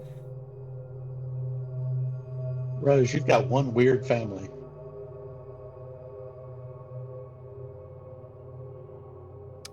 She shrugs and just stands up. Well, you know what? She is going to go rooting around in the castle. I'm assuming they had normal food stores there. Yeah, but they got crushed. Well, you know, she's going to dig around and she is going to find 2 apples. Okay. Bruised And, apples, but sure. Yeah. She will take them and for Don Ricardo, is he like starting to get feeble? Like, Oh yeah, he is withering, and he's clutching his side. He's breathing hard. yeah, she'll give him her shoulder, and she'll take him to the east wall. Okay. He will go Wait. there. Wait, hold on. I'm sorry. Is that the wrong way? East wall's far side. It's still intact. Which is the one where the it rises in the east, sets in the west? Yeah, east wall. Yes. Wait, no. Rises in the east, sets in the west. Yes, just making sure because It's called the sun. Yes. Yes. So east wall. I just look. Okay. I don't, Yeah, but I can't actually do in that, but Tovoa I it may go the other way. I mean, I don't know. Yeah. It rise in the south and set in the north. like We've I- established you know- many times the sun rises in the east and sets in the west. Yeah. I Just understand that some of us work indoors a whole lot more than others. But Yeah, I don't, math. I don't do so good. I don't go outside. My job, the building I Your work in is like a your literal science is a little concrete shaky bunker. too. It's almost like you're making it up as you go along. So. So, but yeah, she's going to go up to the east wall with him, and give Rose. him the. Rose, Echo can bring him back as a zombie tomorrow if you want me to. She looks at him and just says, "Go help Aimer kill all the demons in the city." Testu, I know you're exhausted, but my troops should be making a triage center around the hideout where we're hiding. That's where all those healing kits are. There's going to be lots of people hurt. Oh, was that a chance to heal people who actually say thank you? Oh, don't have to tell me twice. Say, Rose, you thought I was the only one, right? Yeah, I think Echo would take off with Testadid today, and Okay. he's rather aggravated at the moment. But I And- tell you one thing, before we go off, while Aimer is away, there's something that we should do together while Aimer's not here. Testadid is going to reach into his bag and pull out that ludicrously expensive bottle of Aimer's wine. Nice. He had a ludicrous bottle of wine. He had like a couple hundred gold ones. That's not a bad idea. Which bottle? Out of curiosity, what bottle did Aimer give you? That was the one that was on sale at the magic shop because you had sold it. Yep. This is a 1,500 gold bottle of wine. Oh, that's the one. I don't remember where I stole that from. Yeah, Echo wants to try some of that for sure. Yep. Yeah, And we're one- excluding Aimer because we can. Aimer's a big wine person. He sold a bottle of wine in his inventory that we looted like a year and a Oh, half he's got ago. a bunch of wine. Yeah, he's Yep. got a bunch of wine anyway. He drinks brandy. He likes high-end liquor. Yep.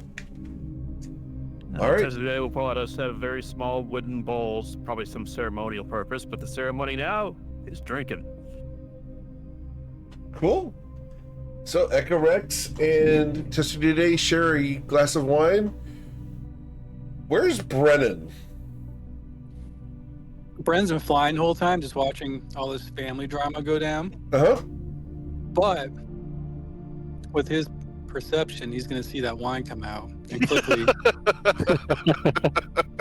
go in that I direction. smell something in the air. Yeah, he's like a bloodhound. He'll land like an angel with his cape floating behind him. Uh-huh. So, you have any more of that wine? I sure do. Well, let's not Brendan tell likes Aimer two about this. things: arrows of slaying and alcohol. Boo. Yeah, he took some of my arrows. It's fine. This is payback. Yeah. All right. This is about as mean as the student is able to get. So, as you take Don Ricardo to the eastern wall, the sunrise is about to happen. Yeah, she sits down, her feet dangling over the edge of the crenellations, and she helps him sit down next to her, and she's just gonna eat the apple while watching. I'm assuming the clouds that have been covering this city forever are starting to dissipate. Yes. Yeah, and she's just gonna watch the sunset with him. The sunrise. sorry, Sunrise. I'm sick. Okay, you can't get mad at Understood. me. So, The beautiful sunrise of burning smoke and screams. as he sits Well, here, I'm imagining that's starting to die down at this point. as he sits here overlooking the city, he looks at you. I would go on my own terms, but this was pleasant. And he's going to reach one arm to give you a side hug on the crenellations. Yeah, she just she's not going to return it. She's just going to kind of lean against him a little bit. But she just says, this is what I want to do. He I wanna help kisses the people. top of your head. Oh. And before you can react, he leaps off. And you watch him fall. Face up. He impacts the ground with a thud. Yeah, His she body just watches. shatters. Don Ricardo Cervantes is dead. Yeah, she'll take a bite of she'll finish her apple as she watches the sunrise.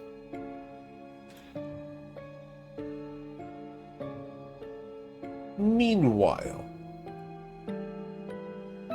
somewhere else in the city, Ricard von Karth,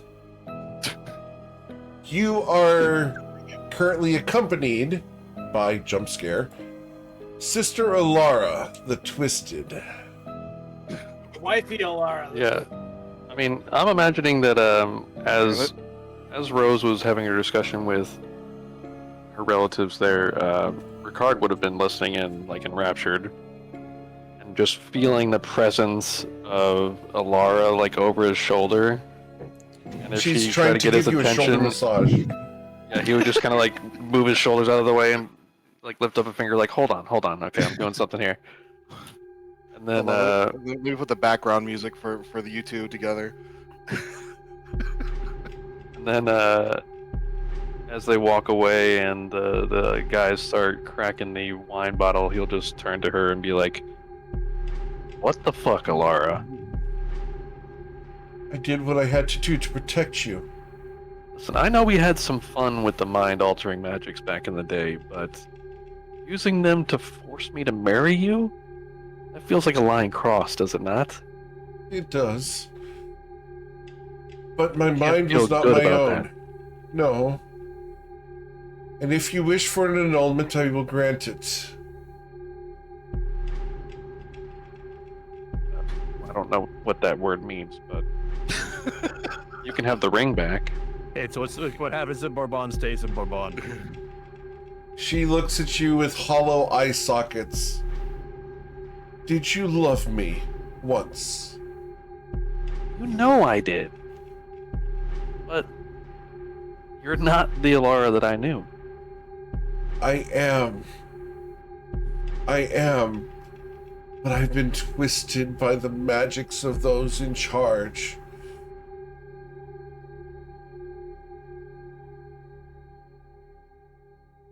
Well, You will hear a Reverse it? thud, sir.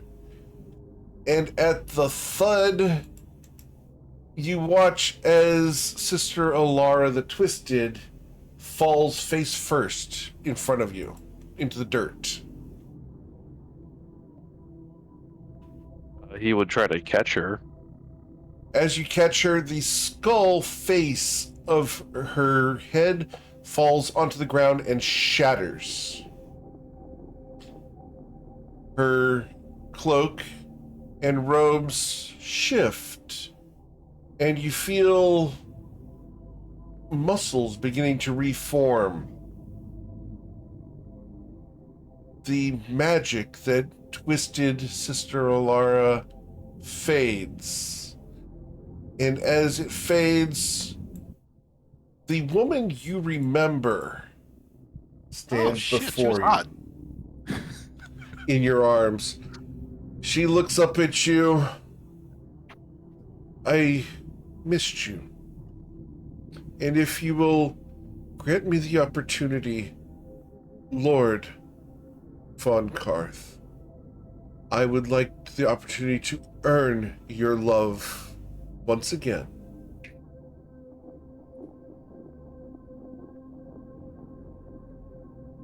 He's kind of at a loss for words, just like staring at her wide-eyed.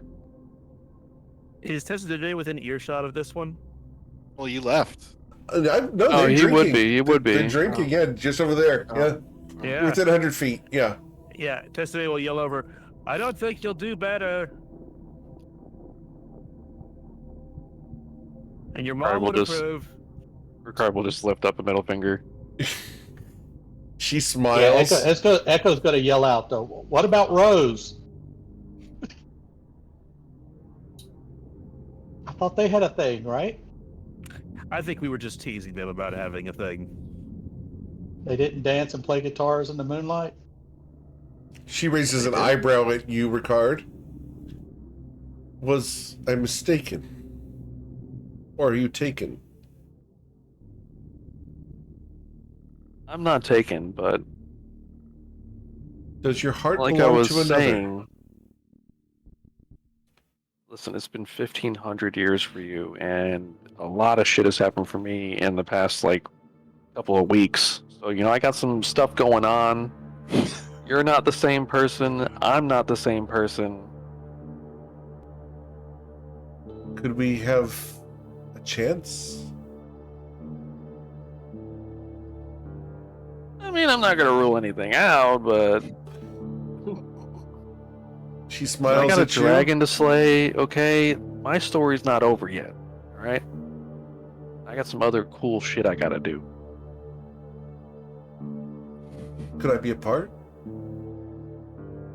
I mean, yeah, if you want to help, you can help. I'd like that. Maybe I could hang around, sing a song for you. I'm still good with massages. I mean, I'm pretty sore after today, so. She smiles. A date? Yeah, well, we could talk about it. She smiles. Think what I can get. She tries to stand up from your arms. So this is not like an illusion thing, right? You're still not the skull lady? There's people doing crazy magics around me all the time. I gotta, be safe. No, No take back. it appears that Don Ricardo is dead. He did that to me. Yeah, you're gonna have to tell me that whole story because, again, what the hell? I was lost. I had very little to live for. I had traveled all of Toivoa. I had played for all the nobles of all the countries. I had done everything a bard could do. I had no one to love me. Everyone knew me, of course. The great bard, the orator, the singer, the beautiful dancer. But no one knew me. No one was interested in getting to know me. Traveling, I didn't put roots down anywhere. The Cervantes family needed help politically and with magics in order to ensorcel various political parties. They offered a lot of gold, a lot of recognition, and they asked me who I was. They wanted to get to know me, and that's what I wanted, or I thought I did. They used it as a tool to manipulate me into their service, just dangling it nearby as a draw, an occasional question about my day. an occasional interest in my hobbies. Eventually, compromise after compromise, I became twisted and infused with unlife. Don Ricardo linked me to him, binding me to his service. I'm free now. And if I am, he is dead. And good riddance. All I want, Ricard, Lord Von Karth, I should say, all I want is for someone to truly love me for who I am. Not what I can do. Not what I've done. But simply because I am Alara. Not the bard. Not the world traveler. Nothing other than who I am. You're the only one who ever looked at me that way. You were a young man. Far too young for me at the time, and I guess I'd very much be robbing the cradle now. I'm 1,543 years older than you.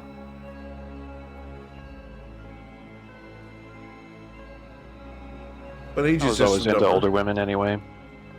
Truly.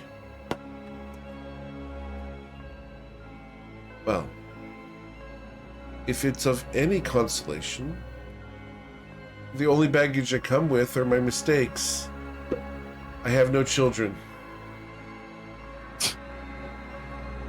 I can't make any promises in that direction. She smiles.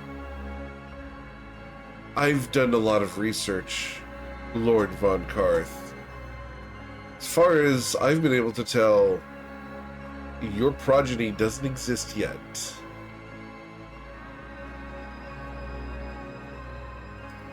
He just kind of makes he does like a sigh of relief. Okay, all right. I would have helped them. I would have. Now, I'd like the opportunity to help them even more. She smiles. But only after a date. Well, we're probably gonna have to wait until after that Vagradan guy is taken care of. I'm sure you've heard of him. I have. He visited Bourbon several weeks ago. Months ago now. Terrible creature. He sought artifacts here. And in exchange for not leveling the city, Don Ricardo gave them to him. Do you know which ones? No, I don't.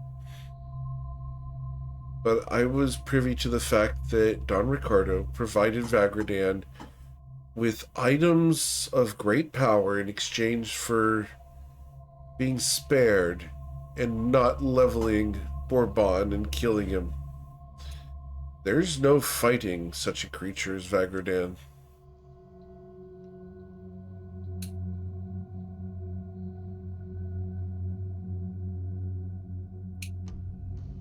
I mean, we got a pretty powerful group here. You saw what we did to the city, right? True, I see what your blonde bastard from beyond is doing to it now. Still the best title ever, I'm sorry. We've heard of him. The spies that roam Toivoa saw the skywriting of his pride. Yeah, I mean, I was surprised that Don Ricardo hadn't heard of him, so. Don Ricardo knows of Aimer, but would never acknowledge him. Damn, that's cold. Indeed. But is it more than you expect? I really didn't know Don Ricardo that well, so Don I Ricardo. just know that I've known Aimer for like 2 weeks now or something like that. But time's really weird for me right now, but everybody seems to know, so. Aimer is infamous throughout Toivoa. He has slept with too many women to count and caused deaths throughout. He was one of the major people that we had attempted to track. We sought... He's not Good. easy to track either, I don't think. He's easier than he lets on. You see, we knew that someone was attempting to infiltrate Bourbon. We knew that someone had attacked the McCains. They provided descriptions of all of the rest of your party. Missing a couple. But they were quite distinct on Aimer Shestina. The blonde hair, the braggadocious attitude. They sought to recruit him to their band. They thought he would make an excellent bounty hunter.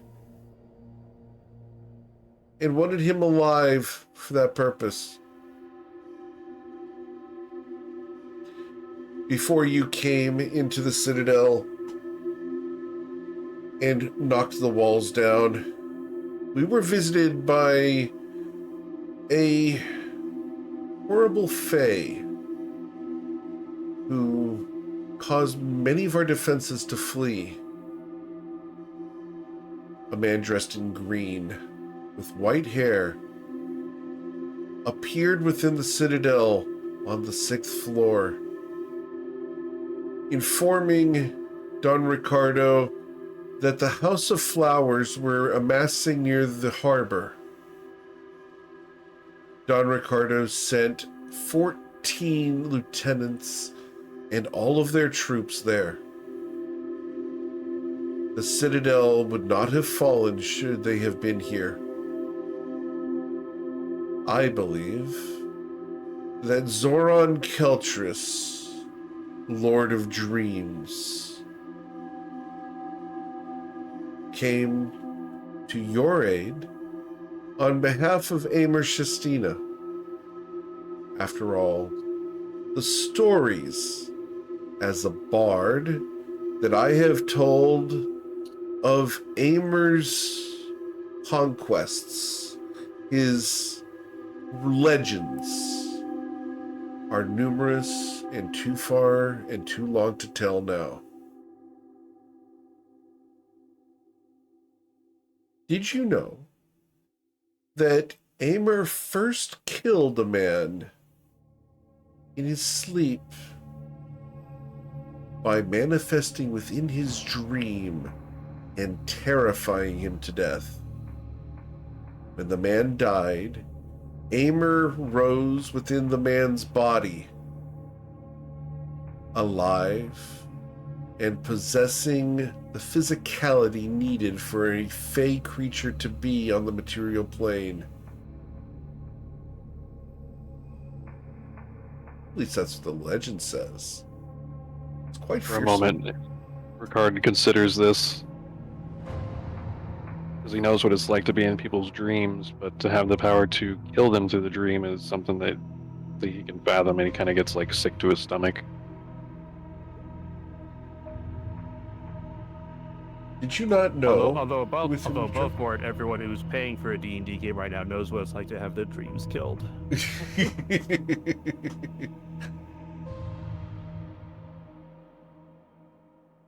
Does this surprise you about Aimer Shestina, the man who currently slays fiends and demons in Bourbon? I mean, it takes a lot to be surprised by Aimer at this point, but killing somebody from their dreams is pretty surprising, yeah. It could just be a rumor. a legend perpetrated by a man who sought to have lore built about himself. Who's to know? Are you telling me you embellish your stories, Alara? She pats your hand. Ricard, Lord von Karth, if I have told you once, I have told you 1 trillion times. I never exaggerate.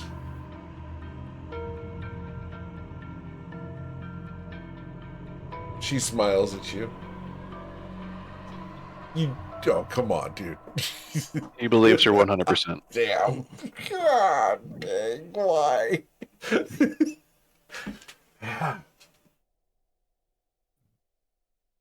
Well, look, that guy, the legend aimer, is only one part of this party, and you haven't seen what these other guys can do, so we're going to take on that dragon. I've heard of the high priest over there. He's a little bit curmudgeon-y, but he's really powerful. Yes, he proved quite handy during the fight. I'm not sure if his god and I would get along in my previous state, but I would like to say thank you to him. Could you introduce me? Hey, Testu, this is Alara. Hey, Alara, I'm the nanny for this batch of do-gooders. She's gonna start walking over towards you guys and your wine. Tessadinde stands up and says, So, Ricard, so if you had married her and she died, you'd be a widower, right? But you married her when she was dead, and now she is alive. Are you an unwidower? She raises an eyebrow. I could add that to my titles. Yeah, the unwidower. One whose love was so strong that he married a corpse and brought her back to life. That's good, Testu. I like that. I like that as well.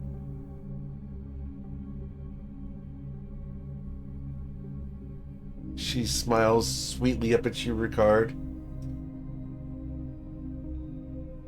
He's like, I gives her like an uncomfortable side eye. She's going to reach for the bottle of wine. Consider to pass it over and say, and besides Ricard, she's like squishy in all the places you mammals like, isn't she? She smiles up at Ricard, and she's going to gesture with the bottle to you. We've not yet had our wedding toast. Will you partake? She hands you the bottle, sir. I don't know if Ricard can do a wedding toast, but he's got plenty of wedding bagels. He's all out at the moment. He threw them all. Alara, maybe you don't remember because you fainted and turned from an undead lady into your original form, but I gave you back the ring. We're not married. Very well. Then to the future. And to hope.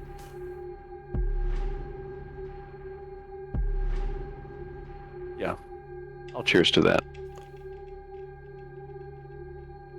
And she will take a long draught before handing you the bottle. And Ricard will drink it straight from the bottle. Okay.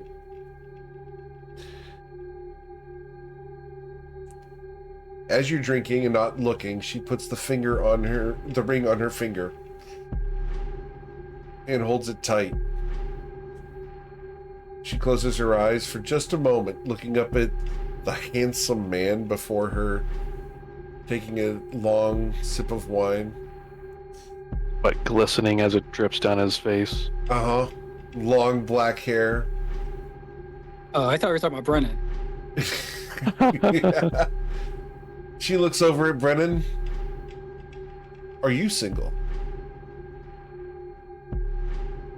Brennan will raise an eyebrow, say, I think you have better luck with him. And kind of take an arrow out and start playing with it. She smiles. Perhaps so. Well, I hope that I'm giving a fair opportunity.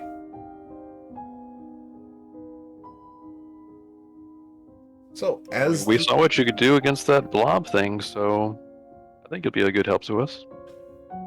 I can try. So what's next? Well, I've Testament puts down his empty cup of wine. Says, "I've got to go put people's insides back in their insides." Have fun with that? You know, I probably will. Yeah, you know what? Brendan will pat Testu's shell and say, you know, Amer's out there having all the fun with Cecilia. I think I'm going to go out there and have some fun too. All right. Right. And it just like shivers around, like, oh, and thank God the warding bond just wore off. All right. So Yeah, I don't think I'm going to be wanting to cast that again. That was far too much my own blood than I'm used to seeing. So, as the camera pans across the city, we find Sweet August Rose perched on the battlements of Bourbon. Yeah, she's. I mean, at this point, has the sun risen? Yes. All right. Yeah, she's finishing the apple. Yeah, she eats the whole thing, core and all. Wipes her hands and stands up. She will actually jump down to the bottom to where Ricardo landed. She will check to see if he had anything on him. Keys, documents, anything important. I mean, this castle was destroyed, but there might be something there. He has a series of keys on a key ring. Mm-hmm. He has a signet ring of the Cervantes family. Mm-hmm. He will have a letter that he has bled over and it is ruined. He has a necklace that is pretty and has an image on the locket of your mother. Ricardo. I mean, she'll take all that stuff. Yep. Do I have mending? Hold on, let me see. No, I don't. So she'll take all of that, and then she'll see if she can't round up any of the surviving House of Flowers agents. Sure. And she'll tell them to go into the city and start helping people, finding people who are hurt, who need help, and identifying them. Rounding up any Cervantes lieutenants who are surrendering or amenable to surrendering, and killing any who aren't. Okay.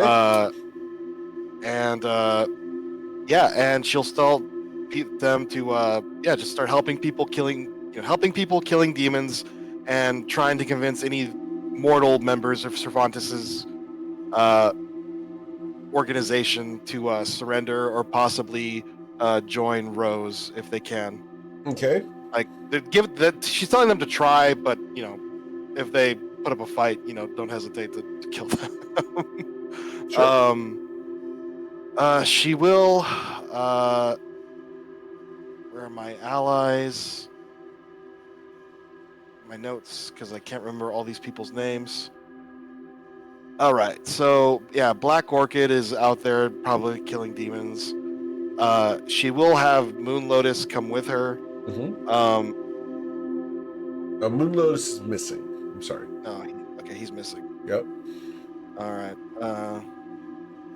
Well, then none of the other. Blue Hyacinth ran away. He sabotaged the castle and ran away. Fox Breath is probably helping heal people. Yes. White Camilla is dead. Yep. All right. Well, then that's done. Then. Your She students will will. meet up with you, though. Yeah, she'll give them those orders. Okay. And she will tell people. Also, Don Ricardo's body. You said it he shattered like He a broke into stat- pieces, yes. Yeah. Okay. Yeah, there's not much more than disjointed bones held together by a suit. Insert political analogy here. Mm-hmm. She will use sacred flame to burn that to ashes, Okay. just to get rid of it. It doesn't take much, and Yeah. it'll take you a good minute or two, but yeah, the repeated burning of this will cremate the remains of Don Ricardo. And Rose will also start looking at those lieutenants we did kill, and started taking off any equipment they have, because I'm going to need all the money I can get. She's also going to order the three, not the first students, other agents that are available to go into the Magic Mansion in the Northeast Tower and start removing the frenzy laced with the explosives. Okay. To take it to a secure facility. Okay. Now, the question is, Rose, do you want to tap test the data? Like, hey, could you make some of these dead people like not dead? Maybe White Camilla. She's a healer, and actually, yeah, if you can, bring back White Camilla. She was the little lady in white robes next to the Iron Thorn, the giant who broke the West Wall. But do you have any magic left over? Can you still cast Resurrection? Well, I actually have I have someone I can bring out who can cast it. Gary? No, a Hollyphant. Didn't you already use your gate spell? I do, but I also have the cartomancy cheese that Echo uses. Don't you have to prepare that ahead of time? Where do you think the mass heal was? Yep. I've had that stuck on my cartomancy since we met. Since I got it. That mass heal was badass. Yep. You want to attempt to raise White Carmelia. Let me just check what spells I have. Well, I could also just raise her tomorrow. Well, now it's probably the best time because people tend to do this, tend to bleed out. So if you're gonna do it, now is the time. She's a powerful healer. She can help you. Okay, very well. I am going to use 9th level slot to cast Conjure Celestial. Okay. And conjure a CR5 Hollyphant, which can cast Raise Dead. Okay. And you're going to raise dead. All right.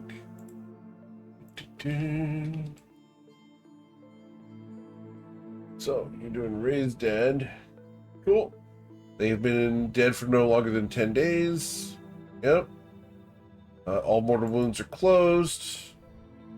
She will still be missing a foot. But she will be risen.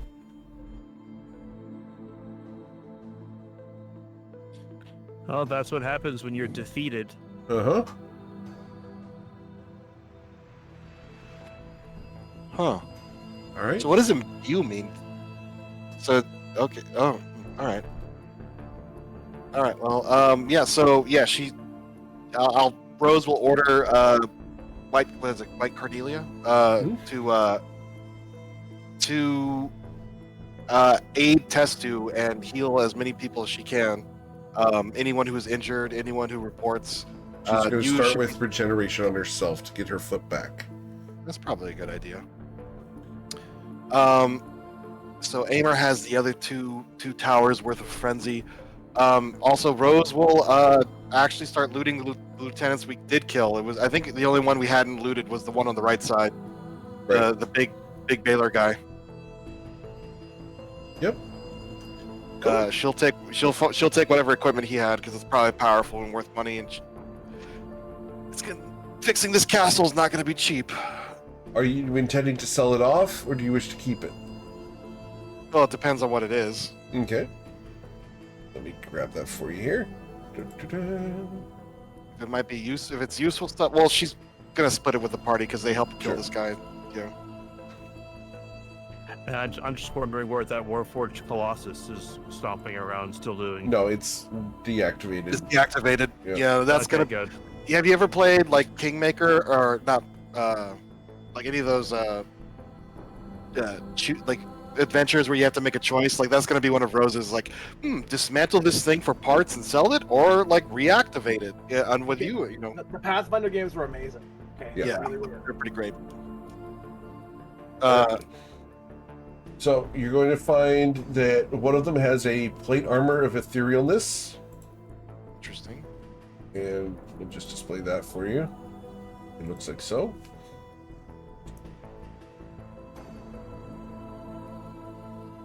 And she'll put that in the bag of holding. Okay.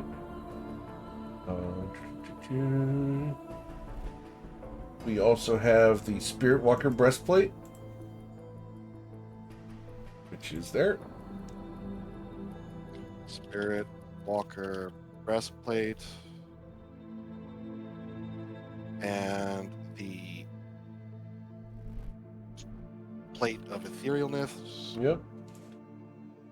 And okay. And then there was, where was the dagger? Dagger from Rogue.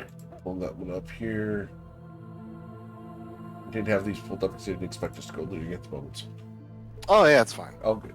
Well, like yeah, this is picking over the battlefield. Yep. So it is Hecate's dagger. Yeah, we'll give you that information there. My favorite character from Hero Killer. Yep. Uh, And these are one of the few things that comes from the Book of Eben Tides that we're going to allow into the game. oh, it's from Ebon Tides. Color me interested. I haven't even read it. I'll look at it later. Because yeah, Rose is just seeing if it's one. She can't identify shit, so she's just telling if it's magic or not and putting it in the bag of holding. Right. So I'm not even going to read those. So is that the only magic stuff she can find? You're going to find some mundane things, and you're going to find all sorts of mundane things, I should say, like hundreds and hundreds of suits of armor, etc. There's a whole bunch of +1 equipment, as much as you want to take. Well, that she's going to order her troops to basically start stripping and storing in a safe place, because once again, we're going to need that equipment for city building. Rose is moving from playing a first-person adventure game to playing Civ 6, so going to need that stuff. So yeah, I've had that happen in the campaign. so once all that is done, she will go out to the. She'll start walking the streets. Actually, she'll start walking towards the market. At this point, her hair has come undone from the battle. She has various wounds on her, but nothing too bad actually. Actually, that heal spell put her up to max, and she's actually fine. So looking a little worse for wear. She's going to walk to the market. Okay. And killing one. She's going to help kill any demons that she can. They're but two, generally in flight. People are running away and finding cover. Rumor of the Cervantes defeat is spreading throughout the city quickly. And she is going to take a paper bird that she took from Echo, and she's going to write a message to Ace Bernstein. Okay. Yeah, she's going to write a message to Ace Bernstein and just say, Ace Bernstein, this is Sweet August Rose. We spoke. It was a long time ago. It was when we were in Shu. I don't know how long ago that was in game. Yep. It was when we were in Suwa. Yep. Months. We spoke many months ago, and you offer. And I paid you a retainer fee. I believe I am going to be in need of your services. Please come to Bourbon as soon as you can. It is safe now. All right. Just tell any anyone that you are here on my behalf, and they will lead you to me. And she's gonna sign it Sweet August Rose, and then she's also under that gonna sign it Santiana de la Rosa. Okay. Not Santiana de Cervantes? Nope. And she sends the paper bird off, Okay. and she is going to wait in the marketplace. Well, she'll tell a few of her agents to start sending people here if they aren't injured, or if they're fine, to start gathering at the marketplace. Okay. And she will sit in the center by just in the center and just wait. People will start coming to the market. Poor, bedraggled, gaunt, and weary. First, a small family, just father, son, sister, no mother. They are emaciated and hungry. They're coming out of fear, as the angel of death told them to come here. Do I have any food? Unfortunately, I don't eat food. No, I do not, and I'm not high enough level cleric to cast create food. Well, everything's wrecked. I'm assuming there's like a lot of like looted stores and things like that. Oh yeah. You know what? She will actually reach into one of these busted stores and start giving them food. You look around, the food in these stores, long, rotten, and worthless. Okay. Your hand comes out holding just a pile of mold. Do I have pure? Oh, hold on. Can Amer randomly show up here at this point? Sure. Amer will show up. He's just covered in blood, just head to toe. He's like red and dripping. He goes, "Hey, what's up, Rose? You look like you had fun. I'm not done yet, but are you feeding people? Is that what you're doing?" Well, a little bit, yeah. Amer goes, "Well, I happen to be in the neighborhood. Cecilia told people to come here, and so I figured there had to be some reason." So he'll reach into his backpack, and he'll pull out all 10 of his rations, and give them to Rose, and be like, "I just felt like this is something to do. And you have fun with this." As he turns back around to the shadows and screams maniacally as he runs down some alleyway, fighting another demon to kill. You know what? Doesn't the mansion have unlimited food? It's in the castle, and I need to talk to these people, but don't worry, I'm fine. He's talking One, about she'll the hand up the magnificent mansion can feed 100 people. Yeah. But one, I'll hand out those rations, but also, I am a first level cleric, and they can cast Purify Food and Drink as a ritual. So she will take all that rotten food she can. Let's see, within a 5-foot radius sphere centered on a point of your choice. I mean, a 5-foot radius sphere is pretty big. So she will she will tell all of those hungry people to take that rotten food that's no good and put it in a pile in front of where she's sitting. Okay, as the spores of this black mold and It's fine. disgusting stuff start filling the air around you. Look, I'm gonna have my certain religious figure moment here. She is going to once they get all that piled up, she is going to draw a circle around it with her staff and clap her hands together and pray. And she is going to, as a ritual, actually no, I don't have to do a ritual. I have one spell slot left that I never used. She will cast Purify Food and Drink. Okay. And it all non-magical food and drink within a 5-foot radius sphere centered on a point of your choice within range is purified and rendered free of poison and disease. Yep. Cool. So? It's still halfway to dirt. Yep. It's withered and dry, but it's safe to eat. I mean, if you're starving to death, are you going to whine about it? So Is that what you're going to ask the people you're trying to help? I'm pointing out if you were starving to death and No. someone gave you something that was edible, are you going to be like, ugh, no? No, but how are they going Especially- to know?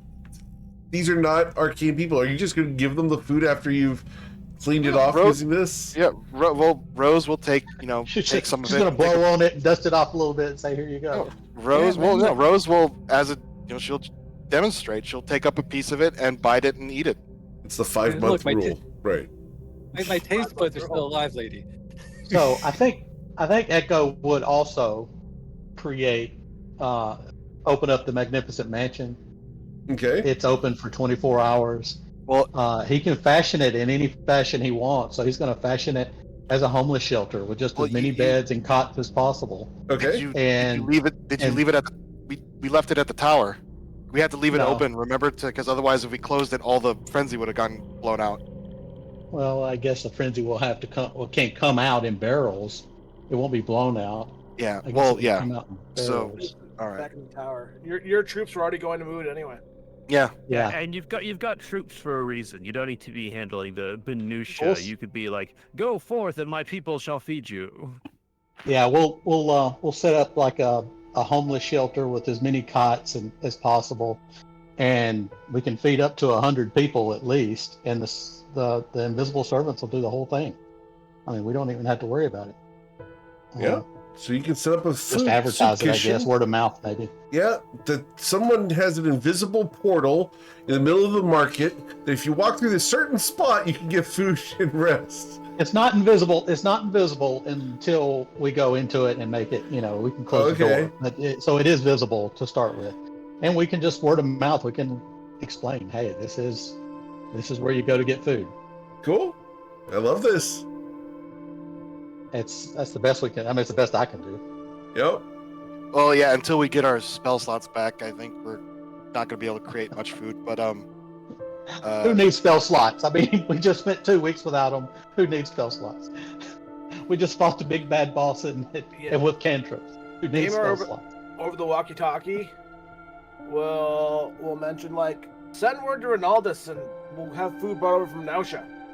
That's not a bad idea. well, Yeah. yeah, And he hey, does owe me a guards people favor. could also do, send some food aid. I mean, it doesn't matter if he owes you a Magic favor circle. or not. If you tell him I asked him to, he's gonna send you food. Yeah, I can't do a teleportation circle now, but I can after a long rest. Yeah, We could It's set up a fine. permanent teleportation circle. yeah. It'd make it Rose, easier for him to get supplies here. yeah. Rose is make. Yeah, Rose is making sure people is helping as much as she can, getting people to rest. But once enough people have gathered, she is going to stand up on a couple of crates, and just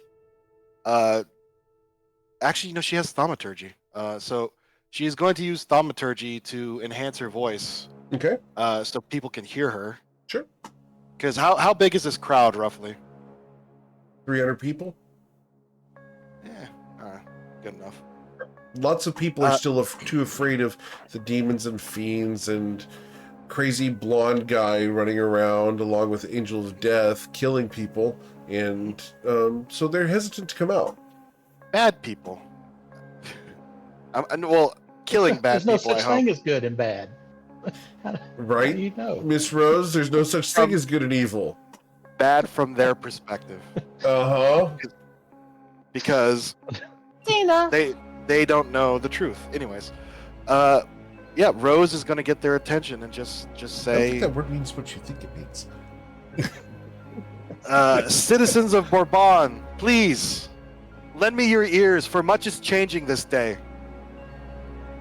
I am the fourth child and second daughter of Esteban de la Rosa. I am Santiana Augusta Maria Santissima de la Rosa. Some of the elder amongst you may remember me. Every day as a child, I used to play on these streets. I would climb the trees and play tag with the other children. On Sundays, I would have a bowl of menudo at the eatery on the corner of Culebra and Mariposa Street. Bourbon was a safer place back then. a more beautiful place. A place where one did not have to live in constant fear. A place where one did not have to die simply trying to survive. I'm not here to make impossible promises, some grand oath to bring Bourbon back to its former glory. That Bourbon is dead and gone, and no amount of longing for the past will ever bring it back. But that does not mean we cannot look forward to the future. Change is the only constant in this universe, and the wheel of time grinds ever onward. We can make change for the better. We can make this city beautiful, a place of health and safety.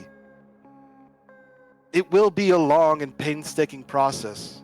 There will be trials and tribulations, troubled waters and uncharted perils, but together we can transform this last century of carnage into something meaningful.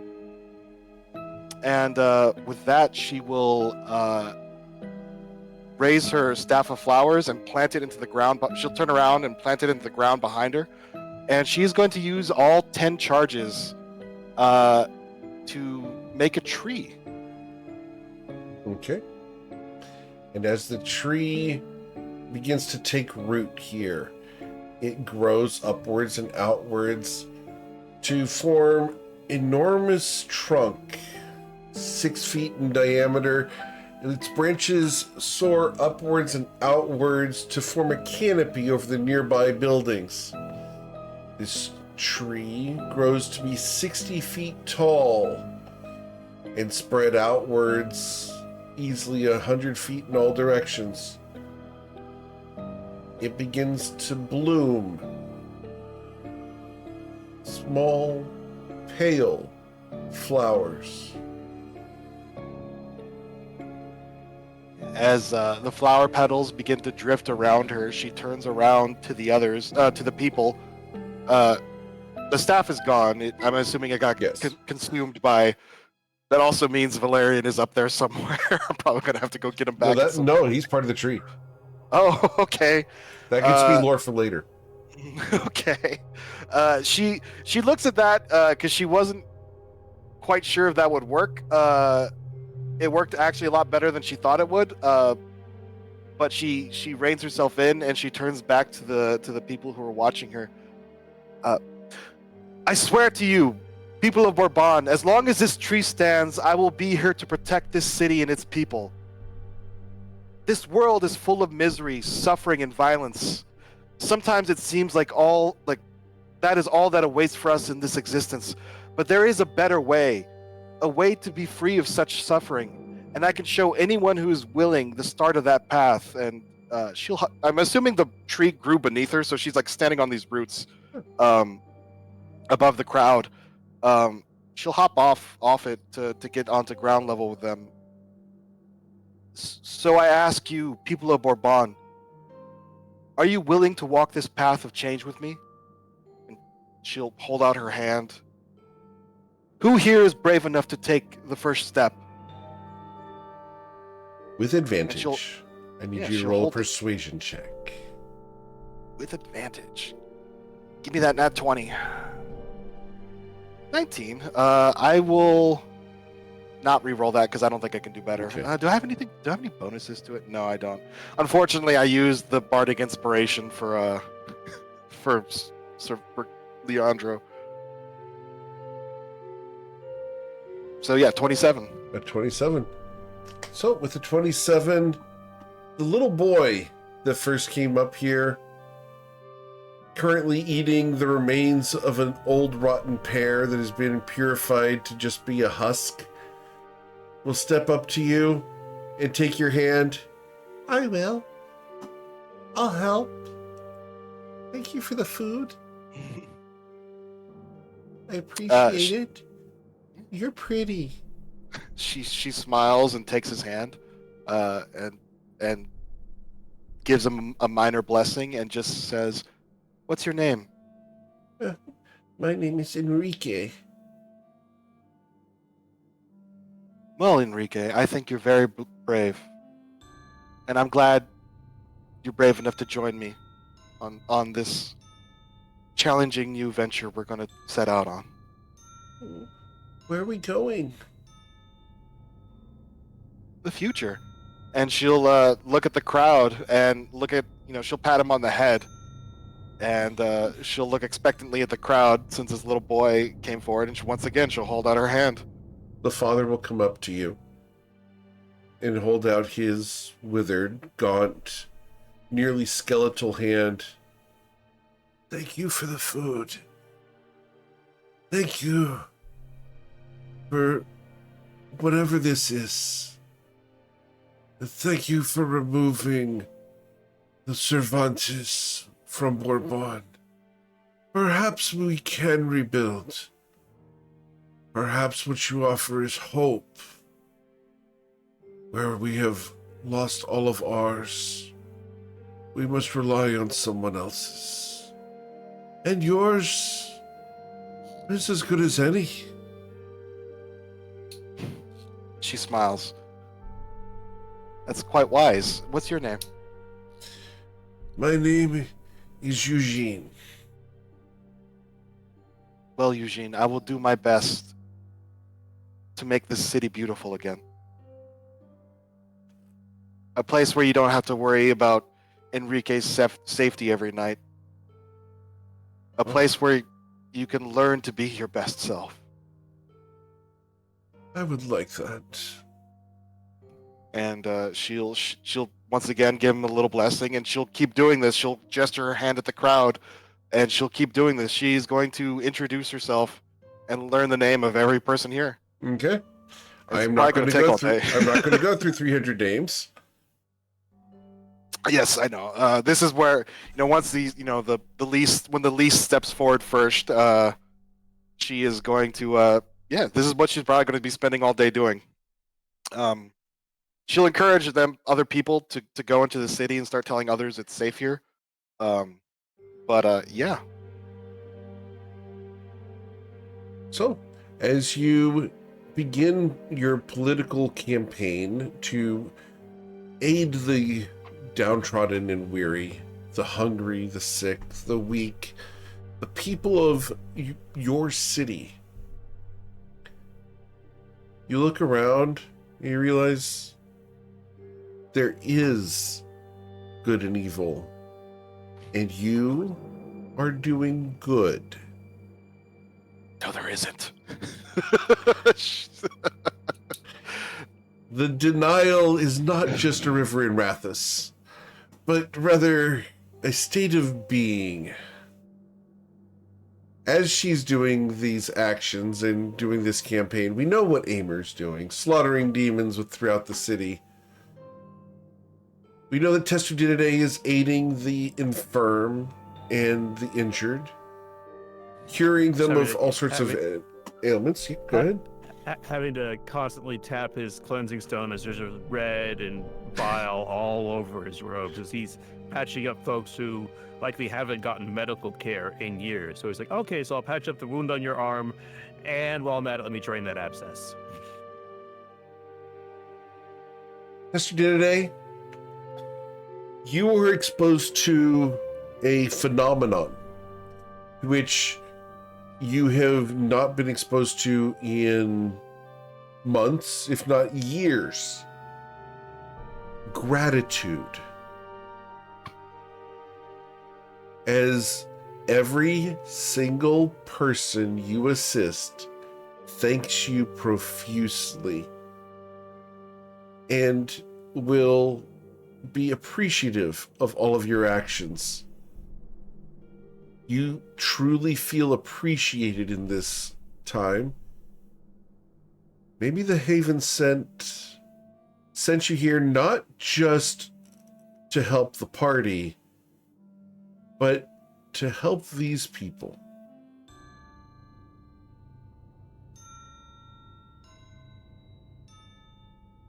Oh, I mean, after Solosh and the subsequent shenanigans, it clearly knows what it's doing. He's still a little mad at it, though. The Haven Sent doesn't care. Regardless, these people do appreciate it. And it's kind of hard to resist, even in your Tortolan form, a warm fuzzy.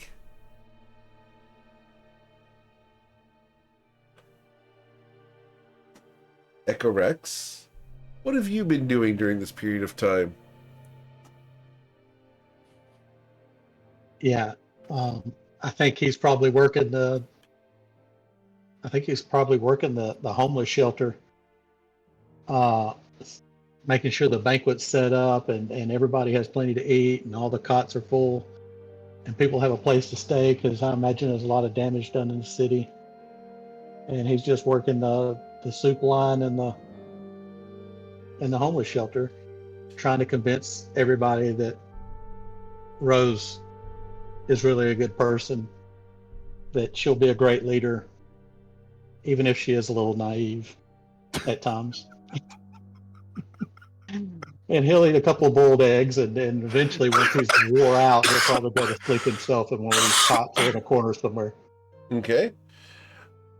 The populace of Bourbon is going to be dubious about being convinced by a kobold about the goodness of Sweet August Rose, as kobolds in Bourbon are generally sewer rats.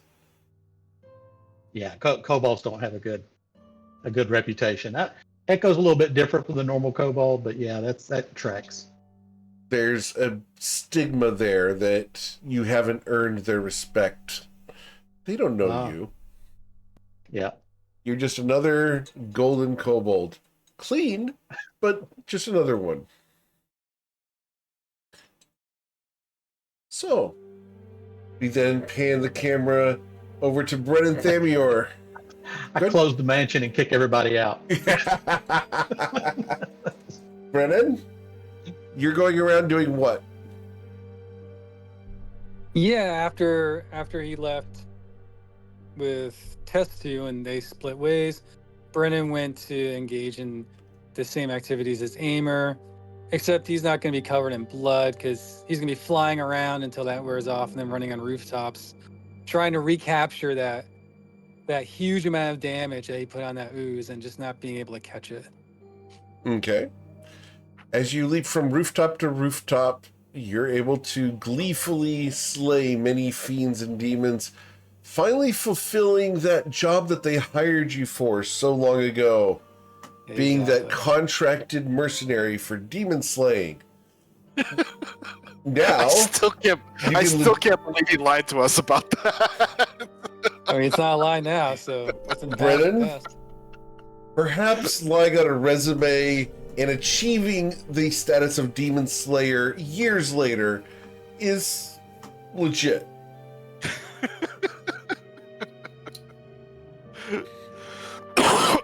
So, What did Lone Star say in Spaceballs when he became a prince? I'm bona fide, or I'm bona fide. Speaking of princes, we pan the camera to the remaining member of the party, Lord Ricard von Karth. What are you doing? Well, he was watching Rose's speech. So since he's in the area, he'll be helping out with the homeless shelter and all that kind of stuff too. Awesome. He knows how important this transition here is, so he's helping. Cool. So as these mighty heroes administer aid and comfort, succor and sustenance to the populace of Bourbon, that's where we're going to end for tonight. And we will come back next week to explore the epilogue of this arc. And I'm going to ask the players to stick around for a few moments so that we can discuss what we're going to do next. Gotcha. But thank you so much for choosing me to be your GM, guys. This has been a massive journey. This campaign may continue next week. We'll see what the players decide. But if you know someone who wants to play in a GM Eric game, send them my way. I'd love to talk to them about getting into a one-shot or joining the wait list. I do have a one-shot with Nerdhalla on March 13th. The tickets for that are available over at gmeric.com. Do check those out. We also have the Patreon over at patreon.com/gmeric. We have the GM tip videos and archives over on YouTube. And we have the reference site over at toivoarpg.com. Have a wonderful night, everyone. Please stay safe. For those on Twitch, thanks for coming and raiding tonight. We are going to raid someone, so please stick around so that we can raid with as many people as possible. You guys are amazing. And again, as always, guys, thank you so much for choosing me to be a GM. It's an honor and a privilege to be the GM for you guys. All right, guys, have a wonderful time, and we'll be back tomorrow evening for the Awesome Blossoms as they begin the search for the answers about a stabbed lotus flower.